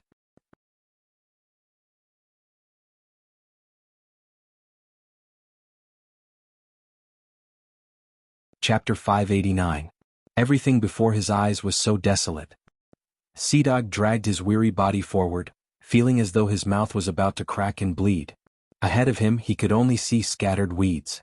For some unknown reason, these weeds were actually black in color, causing one's hair to stand on end. The environment here was much worse compared to the outer islands. Not only did Sea Dog fail to find any food, he had also expended a lot of his stamina. He couldn't help but sit down and curse. What the hell is this place? Why can't I find anything to eat? There was no food. There was no fresh water. Sea Dog could feel his stamina deteriorating rapidly. At this rate he feared he would be trapped to death. No, I have to save myself. Sea Dog forced himself to crawl back up and continued walking along the desolate beach, muttering, No, I can't die here. It wasn't easy for me to climb to the rank of chieftain. How can I die here for no reason? The desire to survive drove him forward. However, everything before his eyes remained incomparably desolate, as though this land had been cursed. Asterisk squeak squeak asterisk a bizarre sound echoed from a clump of weeds ahead. Sea Dog's eyes abruptly lit up as he pulled out his dagger and rushed forward. He rapidly dug through the weeds and soon found a rat nest. Inside the nest was a type of rat with gray fur and sharp teeth. This ferocious rat bit Sea Dog's arm. However, Sea Dog ignored the blood flowing out from his arm and stabbed the rat to death with his dagger. Then he hungrily swallowed the rat's blood and bones. His stamina finally began to recover. Only now did Sea Dog have some strength to continue his exploration. After walking for half a day, when the sun became increasingly intense, something finally appeared in his vision. An incomparably colossal statue. Its height was probably over 100 meters. At present only half of its body remained. In front of him was a river, while on the left was another colossal statue. However, all that was left was a pair of severed legs. Where the hell is this? Sea Dog's expression turned somewhat panicked. Based on his knowledge, he should have heard of such a landmark. However, he had never heard of it before. This meant that he had arrived at a completely foreign land. A river flowed between the two statues. After drinking several mouthfuls of water, Sea Dog carefully observed his surroundings. He then noticed a weathered stone tablet. The words on it were already very blurred, but with his knowledge of antiques, he could still determine that it had existed for a very long time. It's not the Eastern Kingdom. Sea Dog's face was pale as he muttered to himself, Where the hell have I been blown to by the wind and waves? Passed through the statue. His field of vision gradually widened. It was a barren land. The red soil looked as if it had been burned by a raging fire. There were barely any living creatures. There was a huge hill in the distance. In order to get a better view, Sea Dog frantically ran over. However, when he stood in front of the huge hill, his expression froze. Because he saw someone. In other words, the humongous hill in front of him was in the shape of a human. He saw an arm buried in sand and a huge petrified head. He didn't know how big the giant's body was. Just the part that was exposed above the ground was like a hill. Woo woo woo. A strange wind blew as if there was something very frightening in the distance. Sea Dog couldn't help but shiver. This place is too strange. Sea Dog hesitated, not knowing if he should continue forward or return to the coast. This was an unfamiliar continent. He couldn't determine its size, but it was certainly not as vast as the continental shelf. This should be the eastern part of the world because such a strange place could only exist in the east. A faint shout could be heard. Sea Dog stood at the top of the hill. Because the surroundings were barren, he could see a small shadow from afar. Someone is calling me? Sea Dog vigilantly looked towards the direction of the huge stone statue with pleasant surprise. He saw a small boat. It was the kind of lifeboat that could only fit a few people. Usually it would be suspended from a large ship. Motherfucker. Sea Dog cried out in excitement and ran towards that direction, muttering to himself, I thought those bastards were all dead. Who would have thought there were still a few bastards alive? It was a fleet of merchant ships heading towards the east. There were a total of 6 ships, 4 cargo ships and 2 warships. Even if they encountered such a huge storm, it was impossible for all of them to perish. It seemed his luck was pretty good. Some of his men were washed here by the waves. Boss. A pirate with a ferocious face rushed over and excitedly said, "You're not dead." "That's great." Sea Dog slapped him and curled his lips, saying, "Even if you're dead, I won't die." "Is there anyone else? Only the 3 of you are left? Where are the things? Did anything from the ships get washed here?" There were hundreds of people on board in 6 ships. Sea Dog was still holding on to a trace of hope, hoping that one of the ships would be washed here by the waves. "There are still more than 10. A pirate lackey beside him spoke, "2 of them can't be saved. We came over to scout the situation. A ship is stranded on the beach over there, but the hull is badly damaged. Most of our brothers are dead. But there are still some supplies." It was a little better than he expected. Sea Dog's complexion looked a lot better as he ordered, "Let's head back first. This place is very strange. Who knows if there are any damn things here?" The ship was still here. Even if it was damaged, there were still some things left inside. With a few more surviving subordinates by his side, Sea Dog's mind became active. After a while, he would investigate the situation here. If it was really a desolate and ownerless land, it would be considered as a discovery. The trade with the east this time was basically ruined. If he returned to the south coast, he might even be punished. If he could find something here, he might be interested in asking Sir Soren to give him a way out. After all, Sir Soren's ambition was very big. Although this place looked like a godforsaken place, it might be of some use. After returning, he planned to organize a group of people to explore this place and make a nautical chart to determine the location. There were many unknown places in the ocean. Because it was easy to encounter sea monsters in the deep sea, there were some places that pirates had never been to. Looking at the situation here, Sea Dog intuitively felt that this was a new land without a master. Perhaps a great disaster happened in a certain era, resulting in this desolate place. Eastern Sea Region. If he could find a place to stay in the Eastern Sea Region, he might be able to make up for his mistakes and maintain his current position. After all, his subordinates had already guessed that Sir Soren was preparing to reach into the Eastern Sea Region.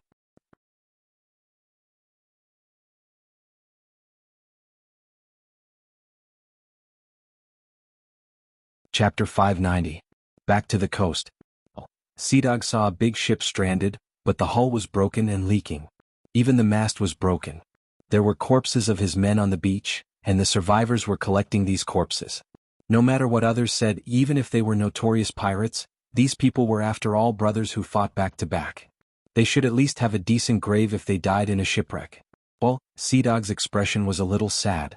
Although he ate, drank, gambled, and did all kinds of evil, these men were his own team. Many of them were old brothers who had followed him for many years, and a few of them had saved his life. Now that they all died here, he always felt suffocated in his heart.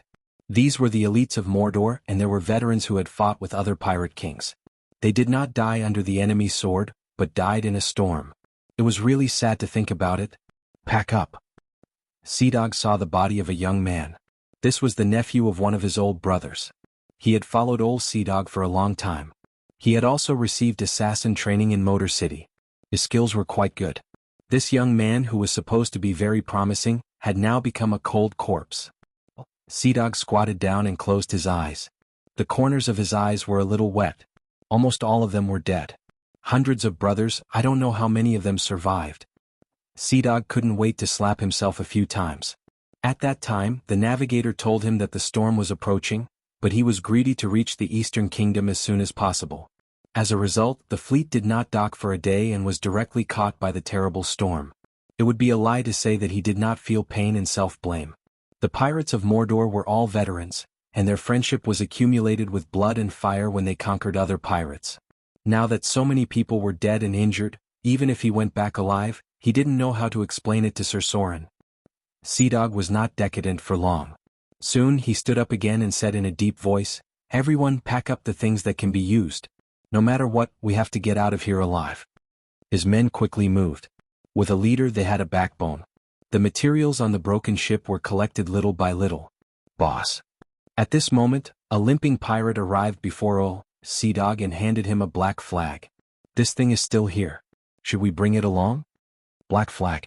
The flag of Mordor City? Nonsense. With a slap, Sea Dog snatched the flag away, picked up a wooden stick and inserted it into the ground. The black chess piece fluttered in the sea breeze on this unfamiliar land. Old Sea Dog stood on the beach and gazed into the distance, muttering, "The black flag is still there. Our sixth fleet hasn't been destroyed yet.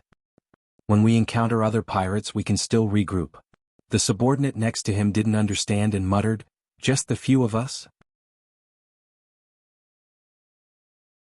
Can you swallow up the other pirates?" Slap. Another slap was delivered. Sea Dog glared at him and said in a deep voice, "Mordor City annexed other pirates. One black flag is enough." These words were spoken with a heroic spirit. But Sea Dog's heart was still a little weak. If it was the south coast, naturally one black flag would be enough. Those small groups of pirates had to cry and shout to join Mordor City, but this place belonged to the Eastern Sea, and Sea Dog wasn't sure if the black flag of Mordor City had that kind of power in this strange sea. No matter what, the flag was the morale. This black flag couldn't be lost. Windspear Hills North. This was the territory of Barren Narrows. It was a territory that wasn't very rich or eye-catching, and it was backed by a mountain range. There were always some eccentric guys among the nobles. Barren Narrows was such a person. He rarely dealt with other nobles. His family had been passed down for hundreds of years. It had never declined, but it had never risen. There was not enough fertile land here, so the taxes were not much. The population was only about half of the population of other lords. Many of them were mountain people who relied on hunting for a living. But there was something else here. The cold night wind blew out from the valley.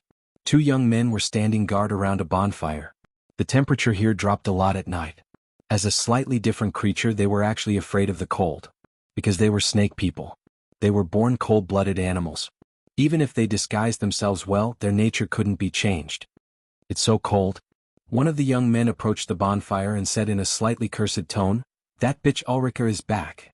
"Yes." The other man nodded. The young man seemed to be very disgusted with the woman named Ulrika.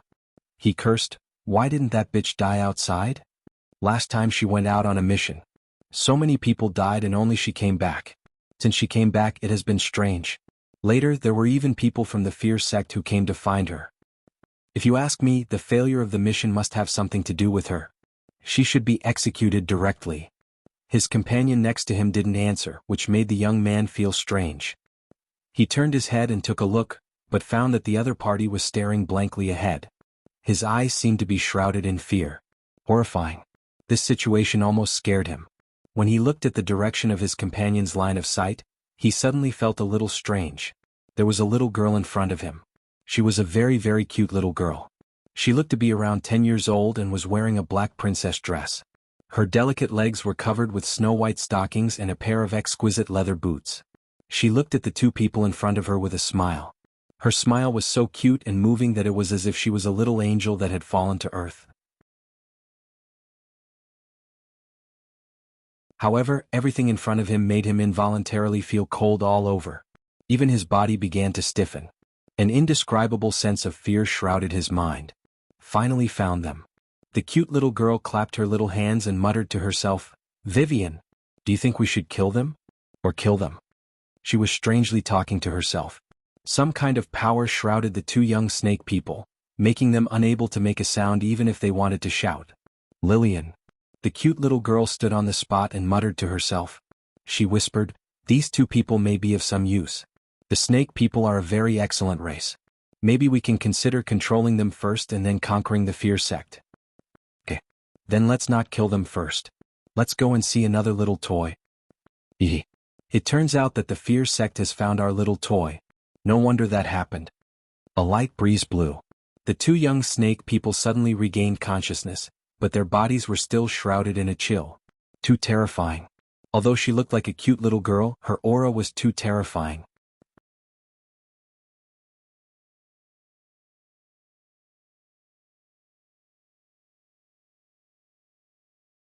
Chapter 591. Writing is very smooth today. In the exquisitely built manor, a group of guards was waiting outside. Today was the day when Baron Narrows welcomed a distinguished guest. Lady Adele Isabella, the descendant of Queen Isabella who had returned from Arendelle, was invited to come here for a day of play. In the vicinity of the Windspear Hills, the Isabella clan was the absolute ruler. There were 2 barons nearby who had the descendant of Queen Isabella and a viscount who managed a large territory in the Wind Spear Hills. During this period, many nobles had boarded Arendel's route through Lady Adele Isabella. It was said that as long as the fleet returned, they could earn a lot of profits. Baron Narrows's territory was relatively barren. Because there were mountains on 3 sides, there was not much land that could be reclaimed. Therefore he planned to invest in marine trade today. Of course, he had a deeper idea if there was a chance to implement it. Baron. A middle-aged man dressed as a butler came to Baron Narrows's side and whispered, "Lady Adele, Isabella went out to hunt with her entourage. The people you need to arrange are all in place." Baron Narrows was a middle-aged man with a cold appearance. He looked very handsome, but there was an indescribable strangeness on his face. If one looked closely, his gaze was as cold as a snake, and the outline of his face was too sharp. "Very good." Baron Narrows nodded slightly and said slowly, "Is Ulrica back? How did she get involved with the Fear Church? These fear believers are troublesome. We can't get too close to them." The Nagas had long been mixed in with humans. Many of them were like vampires, living in seclusion in remote areas as small nobles. Most of the Nagas were mixed blood, so it was difficult to distinguish them. Even if someone knew, both sides would take a step back. "I don't think so." The middle-aged butler shook his head and said, "Your Excellency, I suggest we deal with her. Since the last mission failed, many people have been dissatisfied with her." Baron Narrows looked hesitant.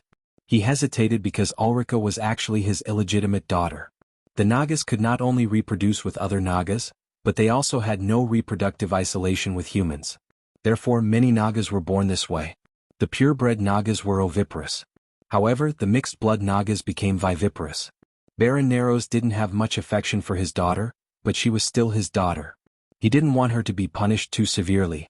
Even cold-blooded animals had a little bit of familial ties. "I understand." Baron Narrows thought for a moment and waved his hand. "Lock her up when she comes back. Don't torture her." The middle-aged butler nodded slightly and said, "Yes, Lord Baron." Baron Narrows turned to look out the window and slowly said, "The focus is still on Lady Adele Isabella. She has an important role in the growth of our family." "Understood." The middle-aged butler nodded and left. Outside a dense forest, Adele Isabella changed her clothes and rode on a black horse. On the surface she was hunting with her men, but in fact she was observing the environment of the territory. The Windspear Hills was the key to Sir Soren's plan. This place was directly connected to the Sunken Ship Islands, and it was also very close to the inland area.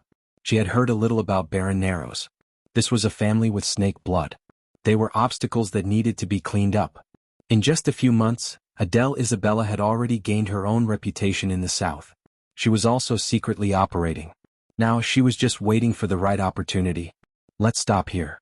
Adele Isabella gently waved her hand and said, "We will go to the manor. Tell the people below to be careful. This Baron Narrows seems to have some bad intentions." However, at this moment a guard suddenly exclaimed in front. "Who is it?" A tall figure walked out from the forest. Adele Isabella glanced at it and couldn't help but frown slightly. It was a woman with a rather gorgeous appearance. Adele Isabella didn't know why, but looking at her made her feel uncomfortable. It was as if she was facing Baron Narrows. However, at this moment, a little girl wearing a black princess dress walked out from behind the woman. She looked like a little angel who had fallen from the mortal world. When Adele Isabella saw the other party's appearance, she suddenly trembled. She directly jumped down from the horse and knelt down in front of the little girl. "Miss? Why are you here?" Immediately behind Adele Isabella, the masters who were responsible for protecting her also knelt down on one knee and said with a surprised expression, "Miss? Miss." Everyone in Mordor City knew the little princess, His Highness Vivian, His Excellency Soren's sweetheart. These people who were selected to perform the task were all masters. Many of them were high-grade professions. How could these people not hear of Vivian's name? She was the treasure of Mordor City. Vivian raised her delicate eyebrows slightly, tilted her head and glanced at Adele Isabella, then said a little surprised, "It's you. Your hair has changed color. Why are you here?" Brothers men. She had seen some of them before. The little girl's memory had always been very good. Their appearance here was probably related to her brother's plan. However, she also had her own plan. "Okay." The little girl gently clapped her hands and said slowly, Since you are here, I want to conquer this land. With your help, it should be much easier." The other people present looked at each other. Adele Isabella's expression was a little stiff, but she still braced herself and said, "Conquer here? What was the miss doing?" Vivian glanced at the gorgeous woman beside her, who was as silent as a cicada in winter, and a sinister smile appeared on her face as she said in a crisp voice, "The lord of this place is a snake person, and they are of some use to me. This woman is my servant. She is the lord's illegitimate daughter.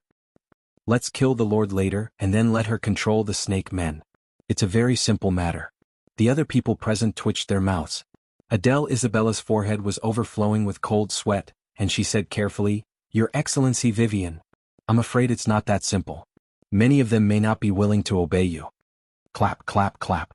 The little girl gently patted her white little hands and chuckled, "I know. But I don't have time to waste here, so those who don't want to obey me should just die." The sun was shining brightly. For some reason the other people present suddenly felt a chill in their hearts. They suddenly thought of His Excellency Soren, who was the real god of death. They thought that Vivian was just a little girl, but they forgot that she was His Excellency Soren's sister. She might also be a god of death.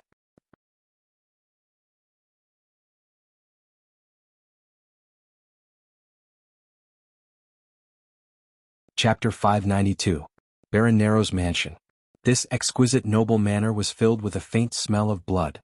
The carefully watered mandala flowers were now broken, and there were a few cold corpses in the corner. However, these corpses were a little different. They gradually changed after death.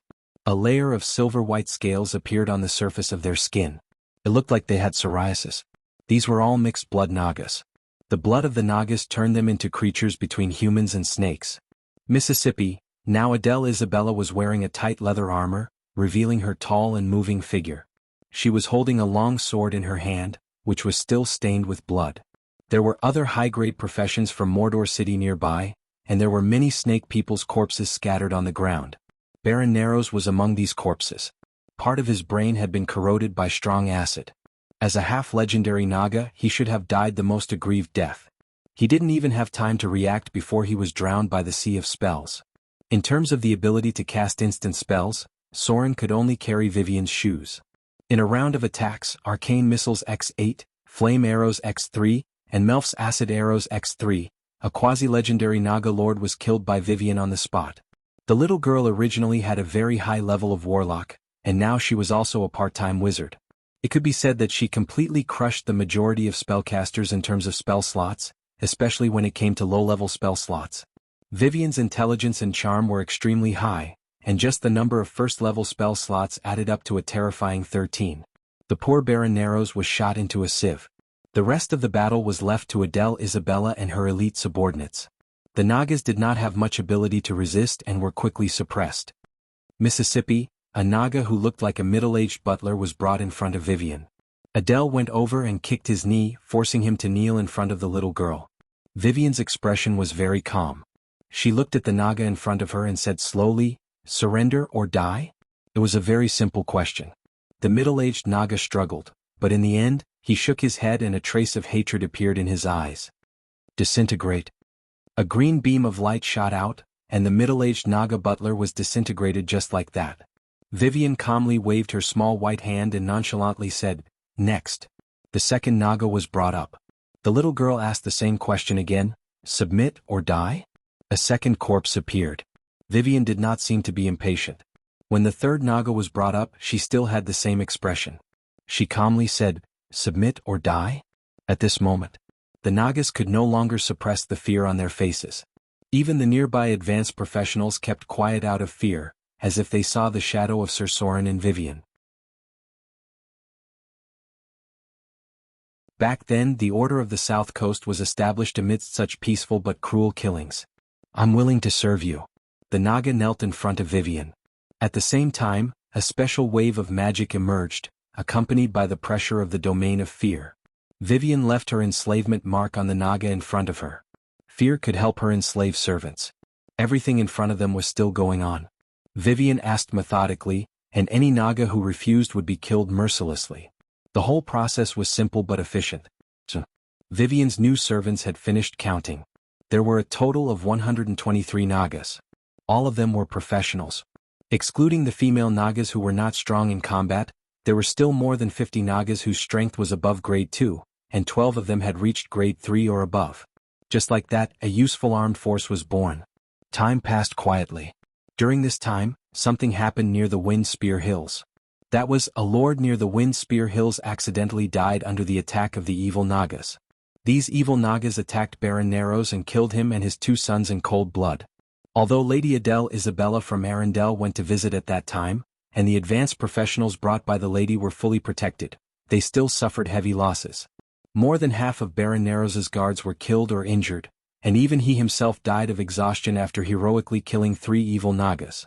Now the one who took over this territory was Baron Narrows's daughter, Ulrika. She was now the only direct heir of Baron Narrows. This matter slowly spread from the territory to the outside. At the same time, many noble lords saw the bodies of the murderers brought out by Lady Adele Isabella. These ferocious Nagas also suffered heavy losses.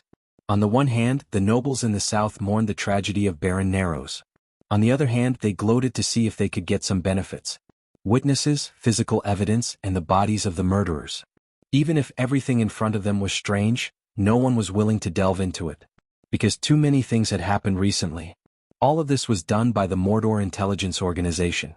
Since knowing that the young lady had made such a big mess, the half-elf first mate was so anxious that he almost lost a few strands of hair. However, he quickly realized that this was an opportunity to show off his abilities, so he quickly mobilized his intelligence network and contacted Adele Isabella in front of him. This was the first time he had cooperated with his competitor, and the whole incident was completely turned in their favor. A noble couldn't die without knowing why. It was too easy to attract trouble. That was why they mobilized the huge intelligence network of Mordor and finally directed such a scene. Baron Narrows was attacked and killed by the evil Nagas. His only daughter, Ulrika, became the heir. Adele Isabella expressed her deep condolences. Many nobles accused the evil Nagas of attacking the nobles and then sympathized with them on the surface. Everything seemed to have passed by. The half-elf first mate once again showed his flexible political skills, and Adele Isabella got closer to the young lady because of this incident. Both sides could be said to have gained something. However, this incident also gave Adele Isabella an inspiration. She thought of how to get rid of a few annoying nobles reasonably and then complete the task given by Sir Soren. Since there was the first time a noble was attacked by the Nagas, it was normal for there to be a second time, right? Maybe. There should be more traces of Nagas in the south. If someone died in the hands of the Nagas, then everything would be logical. Right? The web of conspiracy from Mordor City had now shrouded the sky above the Wind Spear Hills.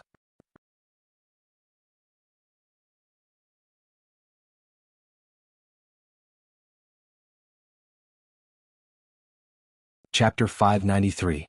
Outer Islands, Mordor City. It was quite troublesome to go to the Abyss, but it was easy to come back from the Abyss. Soren quietly left a teleportation mark on the 3rd floor of the Abyss, and then directly teleported back to the laboratory in Mordor City. However, as soon as he returned to Mordor City, he received a piece of bad news. One of his fleets had encountered a terrible storm. Now, some had sunk and some had gone missing. Only one ship had safely arrived in the Eastern Sea. It was inevitable to encounter wind and waves while sailing in the sea, and it was normal to have some shipwrecks. However, Soren had a close relationship with the sea goddess. There had never been such a big accident on the south coast. Now, a fleet was scrapped directly in the turbulent sea, and a pirate leader's life was unknown. This matter was also more troublesome for him. It was necessary to redeploy people to form a fleet. The profit of the eastern trade was quite amazing. The missing pirate leader also needed someone to replace him. There were hundreds of people lost, many of them were elites. He was afraid that he would have to transfer troops from Mordor. After all, the Eastern Sea was not Soren's territory, and the guard fleet was configured according to the standard warships. So many people died. Family members also needed to be comforted. Soren had already established a pension system. Many pirates were single, but sailors and merchants still needed to be settled down. Fortunately, Mordor City was very rich, otherwise, it would be troublesome to compensate so many people. A day passed in the blink of an eye. Soren learned about the Fallen Witch's experiment. He was not opposed to it personally as long as nothing happened. During this time he had accumulated a lot of divine power. The power of faith was fermenting. The believers in Mordor City prayed according to the law every day, and the power of faith provided to Soren was increasing day by day. This divine power could be stored for battle, but it could also be used to improve his own ability. Soren chose the latter without a doubt. After consuming 10 divine power, a row of data appeared in front of him. Consume 10 divine power. Conversion of laws. You have mastered the ability of divinity, astral teleportation. Consume 20 divine power. Conversion of laws. You have mastered the ability of divinity, plane teleportation. 2 teleportation abilities. The first was a basic ability that allowed him to teleport to the astral plane. The second was an advanced ability that allowed him to teleport to any plane, as long as Soren had the correct spatial coordinates. It was not a problem even if there were no spatial coordinates. It was just that it was easy to make mistakes during teleportation and be randomly teleported to a certain place in that plane. At this moment, it was only then that Soren truly possessed the power of a god. Countless realms were now open to him. As long as he wasn't worried about being teleported to the wrong place, Soren could freely teleport to many realms. The plane barrier could no longer stop him. As long as he was not afraid of death, he could even be teleported to Mountain Paradise. At this moment, Soren's accumulation of divine power had reached a certain level, and the door to the true power of divine power was now open to him. Space manipulation, divinity ability. Gods have the power to manipulate space. With a certain amount of divine power, gods can manipulate the space around them, including enlarging, shrinking, destroying, creating, and more. With a large amount of divine power, gods can even change the laws of space in some realms. You see, I was stunned. Consume 150,000 slaughter EXP, or 150 divine power points to master. Change reality, divinity ability. Gods have the ability to change reality. Under the condition of consuming a certain amount of divine power, gods can change reality according to their own will. This kind of change can be temporary or permanent, but it requires a large amount of divine power.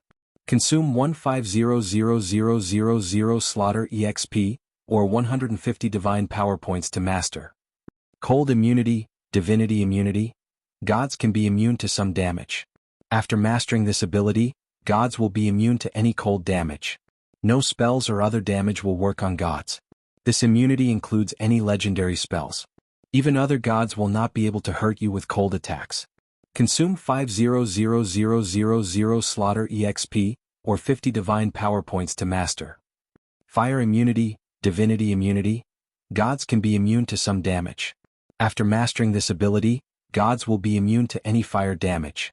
No spells or other damage will work on gods. This immunity includes any legendary spells. Even other gods will not be able to hurt you with fire attacks. Consume 5,000 slaughter EXP, or 50 divine power points to master. Immunity to instant death effects, divinity immunity. Deities are immune to certain effects. After mastering this ability, deities are immune to all instant death effects. Any effects that trigger instant death will not work on deities. This damage immunity effect includes any legendary spells. Even other gods can't trigger an instant death attack to kill you. Consume 5,000 slaughter EXP, or 50 divine power points to master. Divinity power. This was why the other gods focused on increasing the power of their divinity and gradually underestimated their own power. The reason was simple. The starting point of the two abilities was too big. The power of gods could be immune to fire, cold, acid, instant death effects, and so on. If they pursued attack power, they could master the ability to change space, change reality, change size, and so on. Professions were only the power of professions. However, gods controlled the power of the laws. Even if a weak god controlled the power of the laws, it was enough to crush most professions. Soren cared more about the immunity to damage. In the situation where there was no way to contact the kingdom of God, changing space and reality was not very useful. However, immunity to cold and fire was very useful. This meant that more than 60 to 70% of evocation spells would be completely ineffective against him. If there was also immunity to instant death effects, then Finger of Death, Disintegrate, Annihilation, and so on. Any methods that relied on instant death effects to kill enemies were all ineffective against him.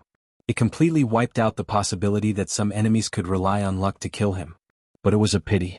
The speed of divine power accumulation was very slow. Soren currently only had 36 divine power points left. If he added some slaughter EXP, he could choose one from immunity to fire damage or immunity to cold damage. However, Soren did not plan to do so at the moment, because the slaughter EXP he accumulated had a greater use. That was to raise the level of Shadow Dancer from level 8 to level 10 in one go and directly master the Shadow Domain.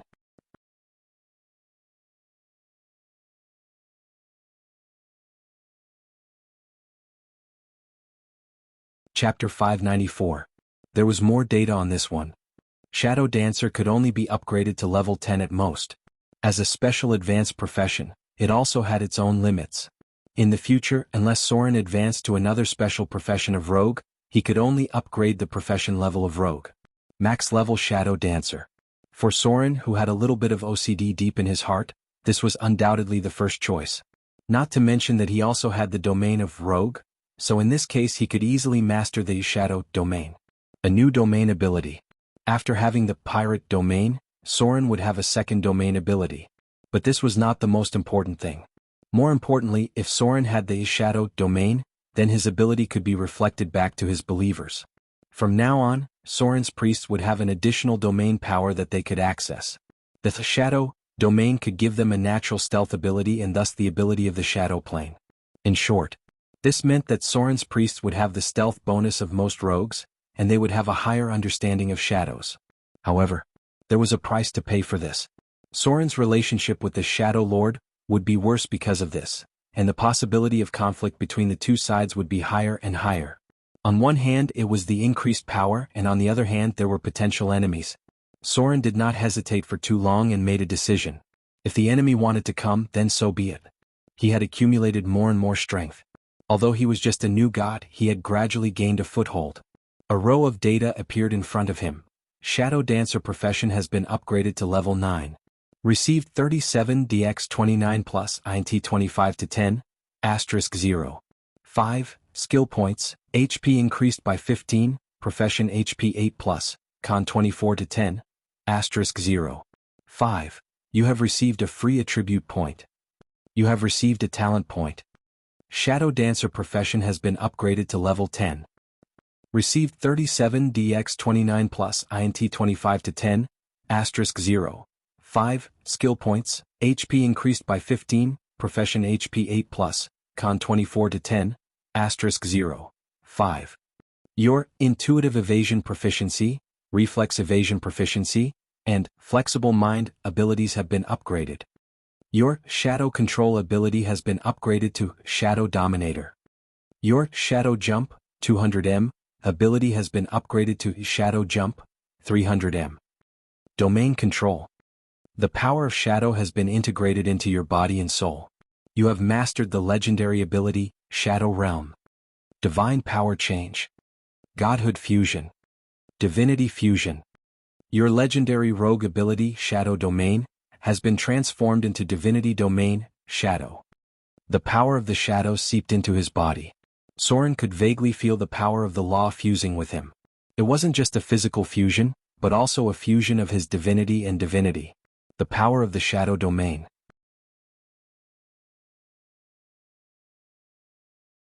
Almost as soon as he fused with this power, he sensed a powerful and dangerous shadow.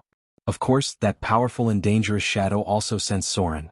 Under normal circumstances, professionals should have first mastered the Shadow Domain, and then turned it into the Shadow Domain when they had the possibility of ascending to godhood. Looked the same.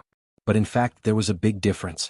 Because the Shadow Domain was only a legendary ability, while the Domain Shadow was a basic ability belonging to a god. It could be used as a springboard to master the Shadow Clergy. The Shadow Lord sensed him. Soren also sensed the Shadow Lord.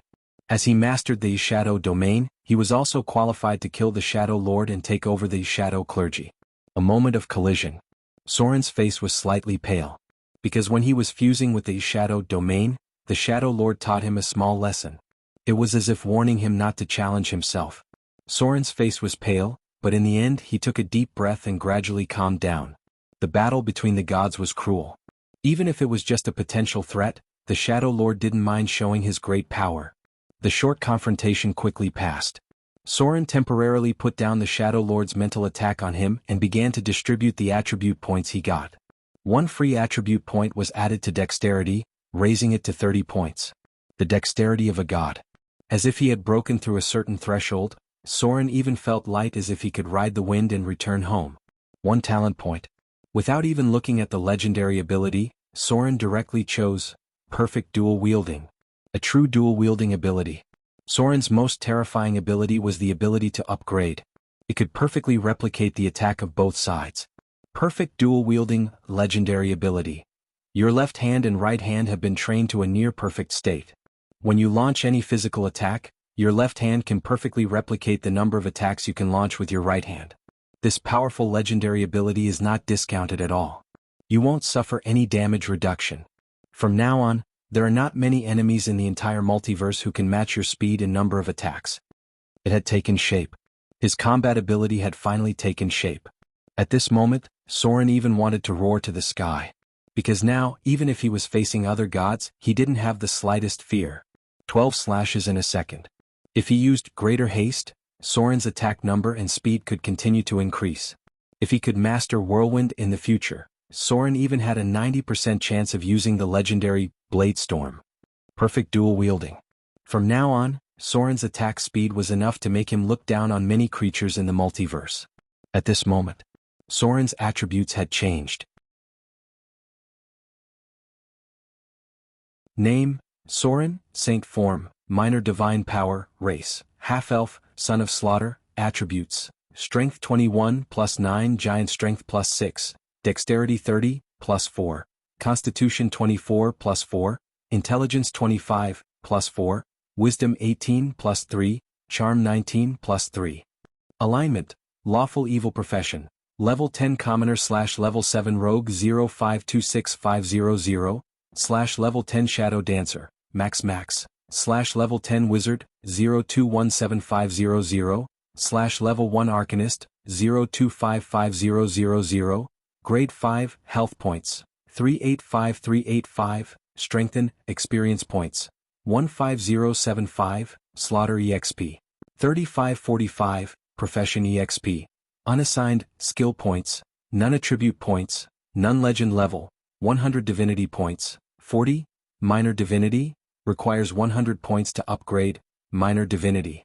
Divinity Points, 15. Minor Divinity, requires 30 points to upgrade, Minor Divinity. Divine Power Points, 37300, requires 100 Divine Power Points to upgrade to Minor Divine Power. Grasps the Law of Gods, Form Change. The limit of the divinity in the past was 300 points.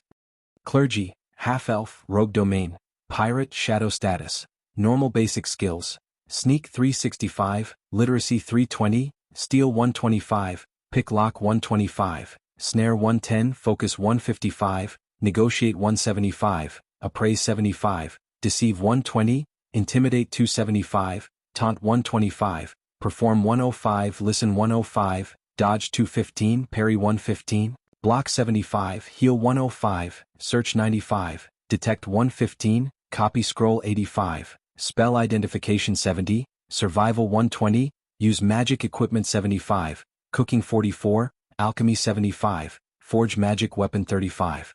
Saint Form. Transcendence, Magic Immunity 1 to 3.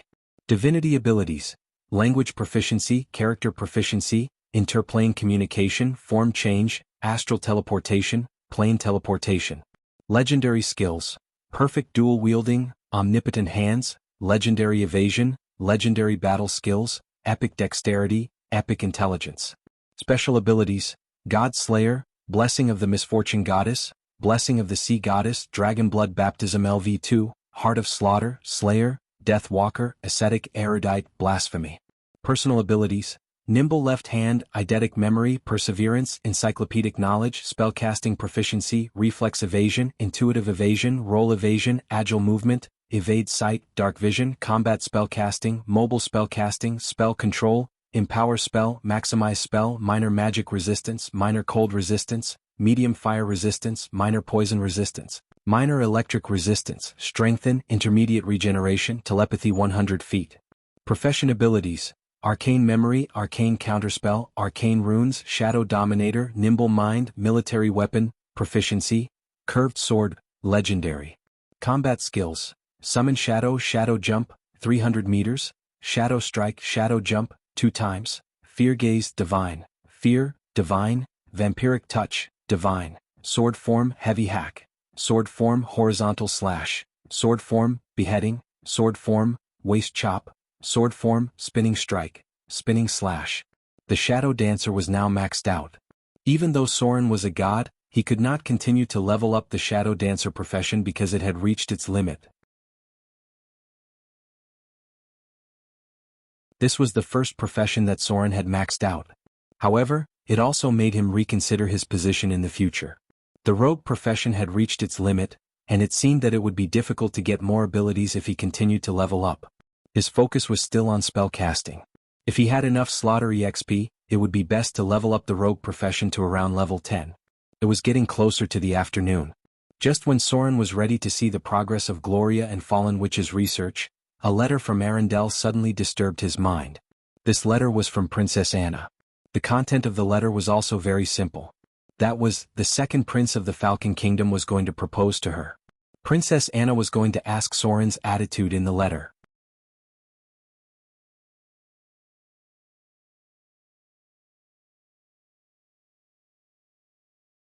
Chapter 595.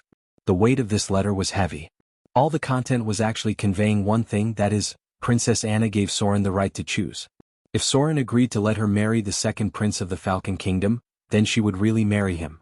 But if Soren didn't agree to let her marry the second prince of the Falcon Kingdom, then Princess Anna would never marry him. All the choices were in Soren's hands, and Princess Anna said that she would do whatever he said. What a joke. How could Soren agree to let Princess Anna marry the second prince of the Falcon Kingdom? For a long time, Soren's feelings for Princess Anna were very complicated. It was a bit like the love between a man and a woman, but sometimes it was like another sister. Princess Royal was like another version of himself. She treated Princess Anna the same way Soren treated Vivian. Soren sometimes didn't know how to deal with his relationship with Princess Anna, but there was no doubt that Princess Anna was definitely one of the few people in his heart that he cared about. Her status was second only to Vivian and Gloria, and even higher than the Fallen Witch. So, when the maid captain who brought the letter asked Soren about his attitude, he didn't hesitate and said in an unusually firm tone, "No. Absolutely not. Princess Anna must not marry that bullshit second prince of the Falcon Kingdom." Even if Soren didn't know what kind of feelings he had for Princess Anna, he was now very sure of one thing, that is, Princess Anna absolutely could not marry the second prince of the Falcon Kingdom. He even inexplicably felt a trace of anger in his heart, and he had a terrible impulse to directly lead the army to destroy the Falcon Kingdom. Unusually firm. Soren still didn't know how he should face Princess Anna, but he knew that his attitude towards this matter was unusually firm and very certain. And that was enough to know. You don't know what you want, but you know what you don't want. Soren suddenly seemed to understand something, and then the corner of his mouth showed a trace of a bitter smile and murmured, "What a cunning little fox." Princess Anna was forcing him to make a decision. Or, Princess Anna wanted Soren to figure out what he was thinking. If this was the case, then there should be a more troublesome problem in front of Soren. But what happened next surprised Soren. He originally thought that the maid captain who brought the letter had other more troublesome things to say, but he never thought that the charming maid captain in front of him smiled meaningfully at Soren, then slightly bowed slightly and said, "I understand. I will convey His Excellency Soren's decision to Princess Anna." Then she just left. She really left. He really left just like that. Soren was lost. Suddenly he seemed to understand everything.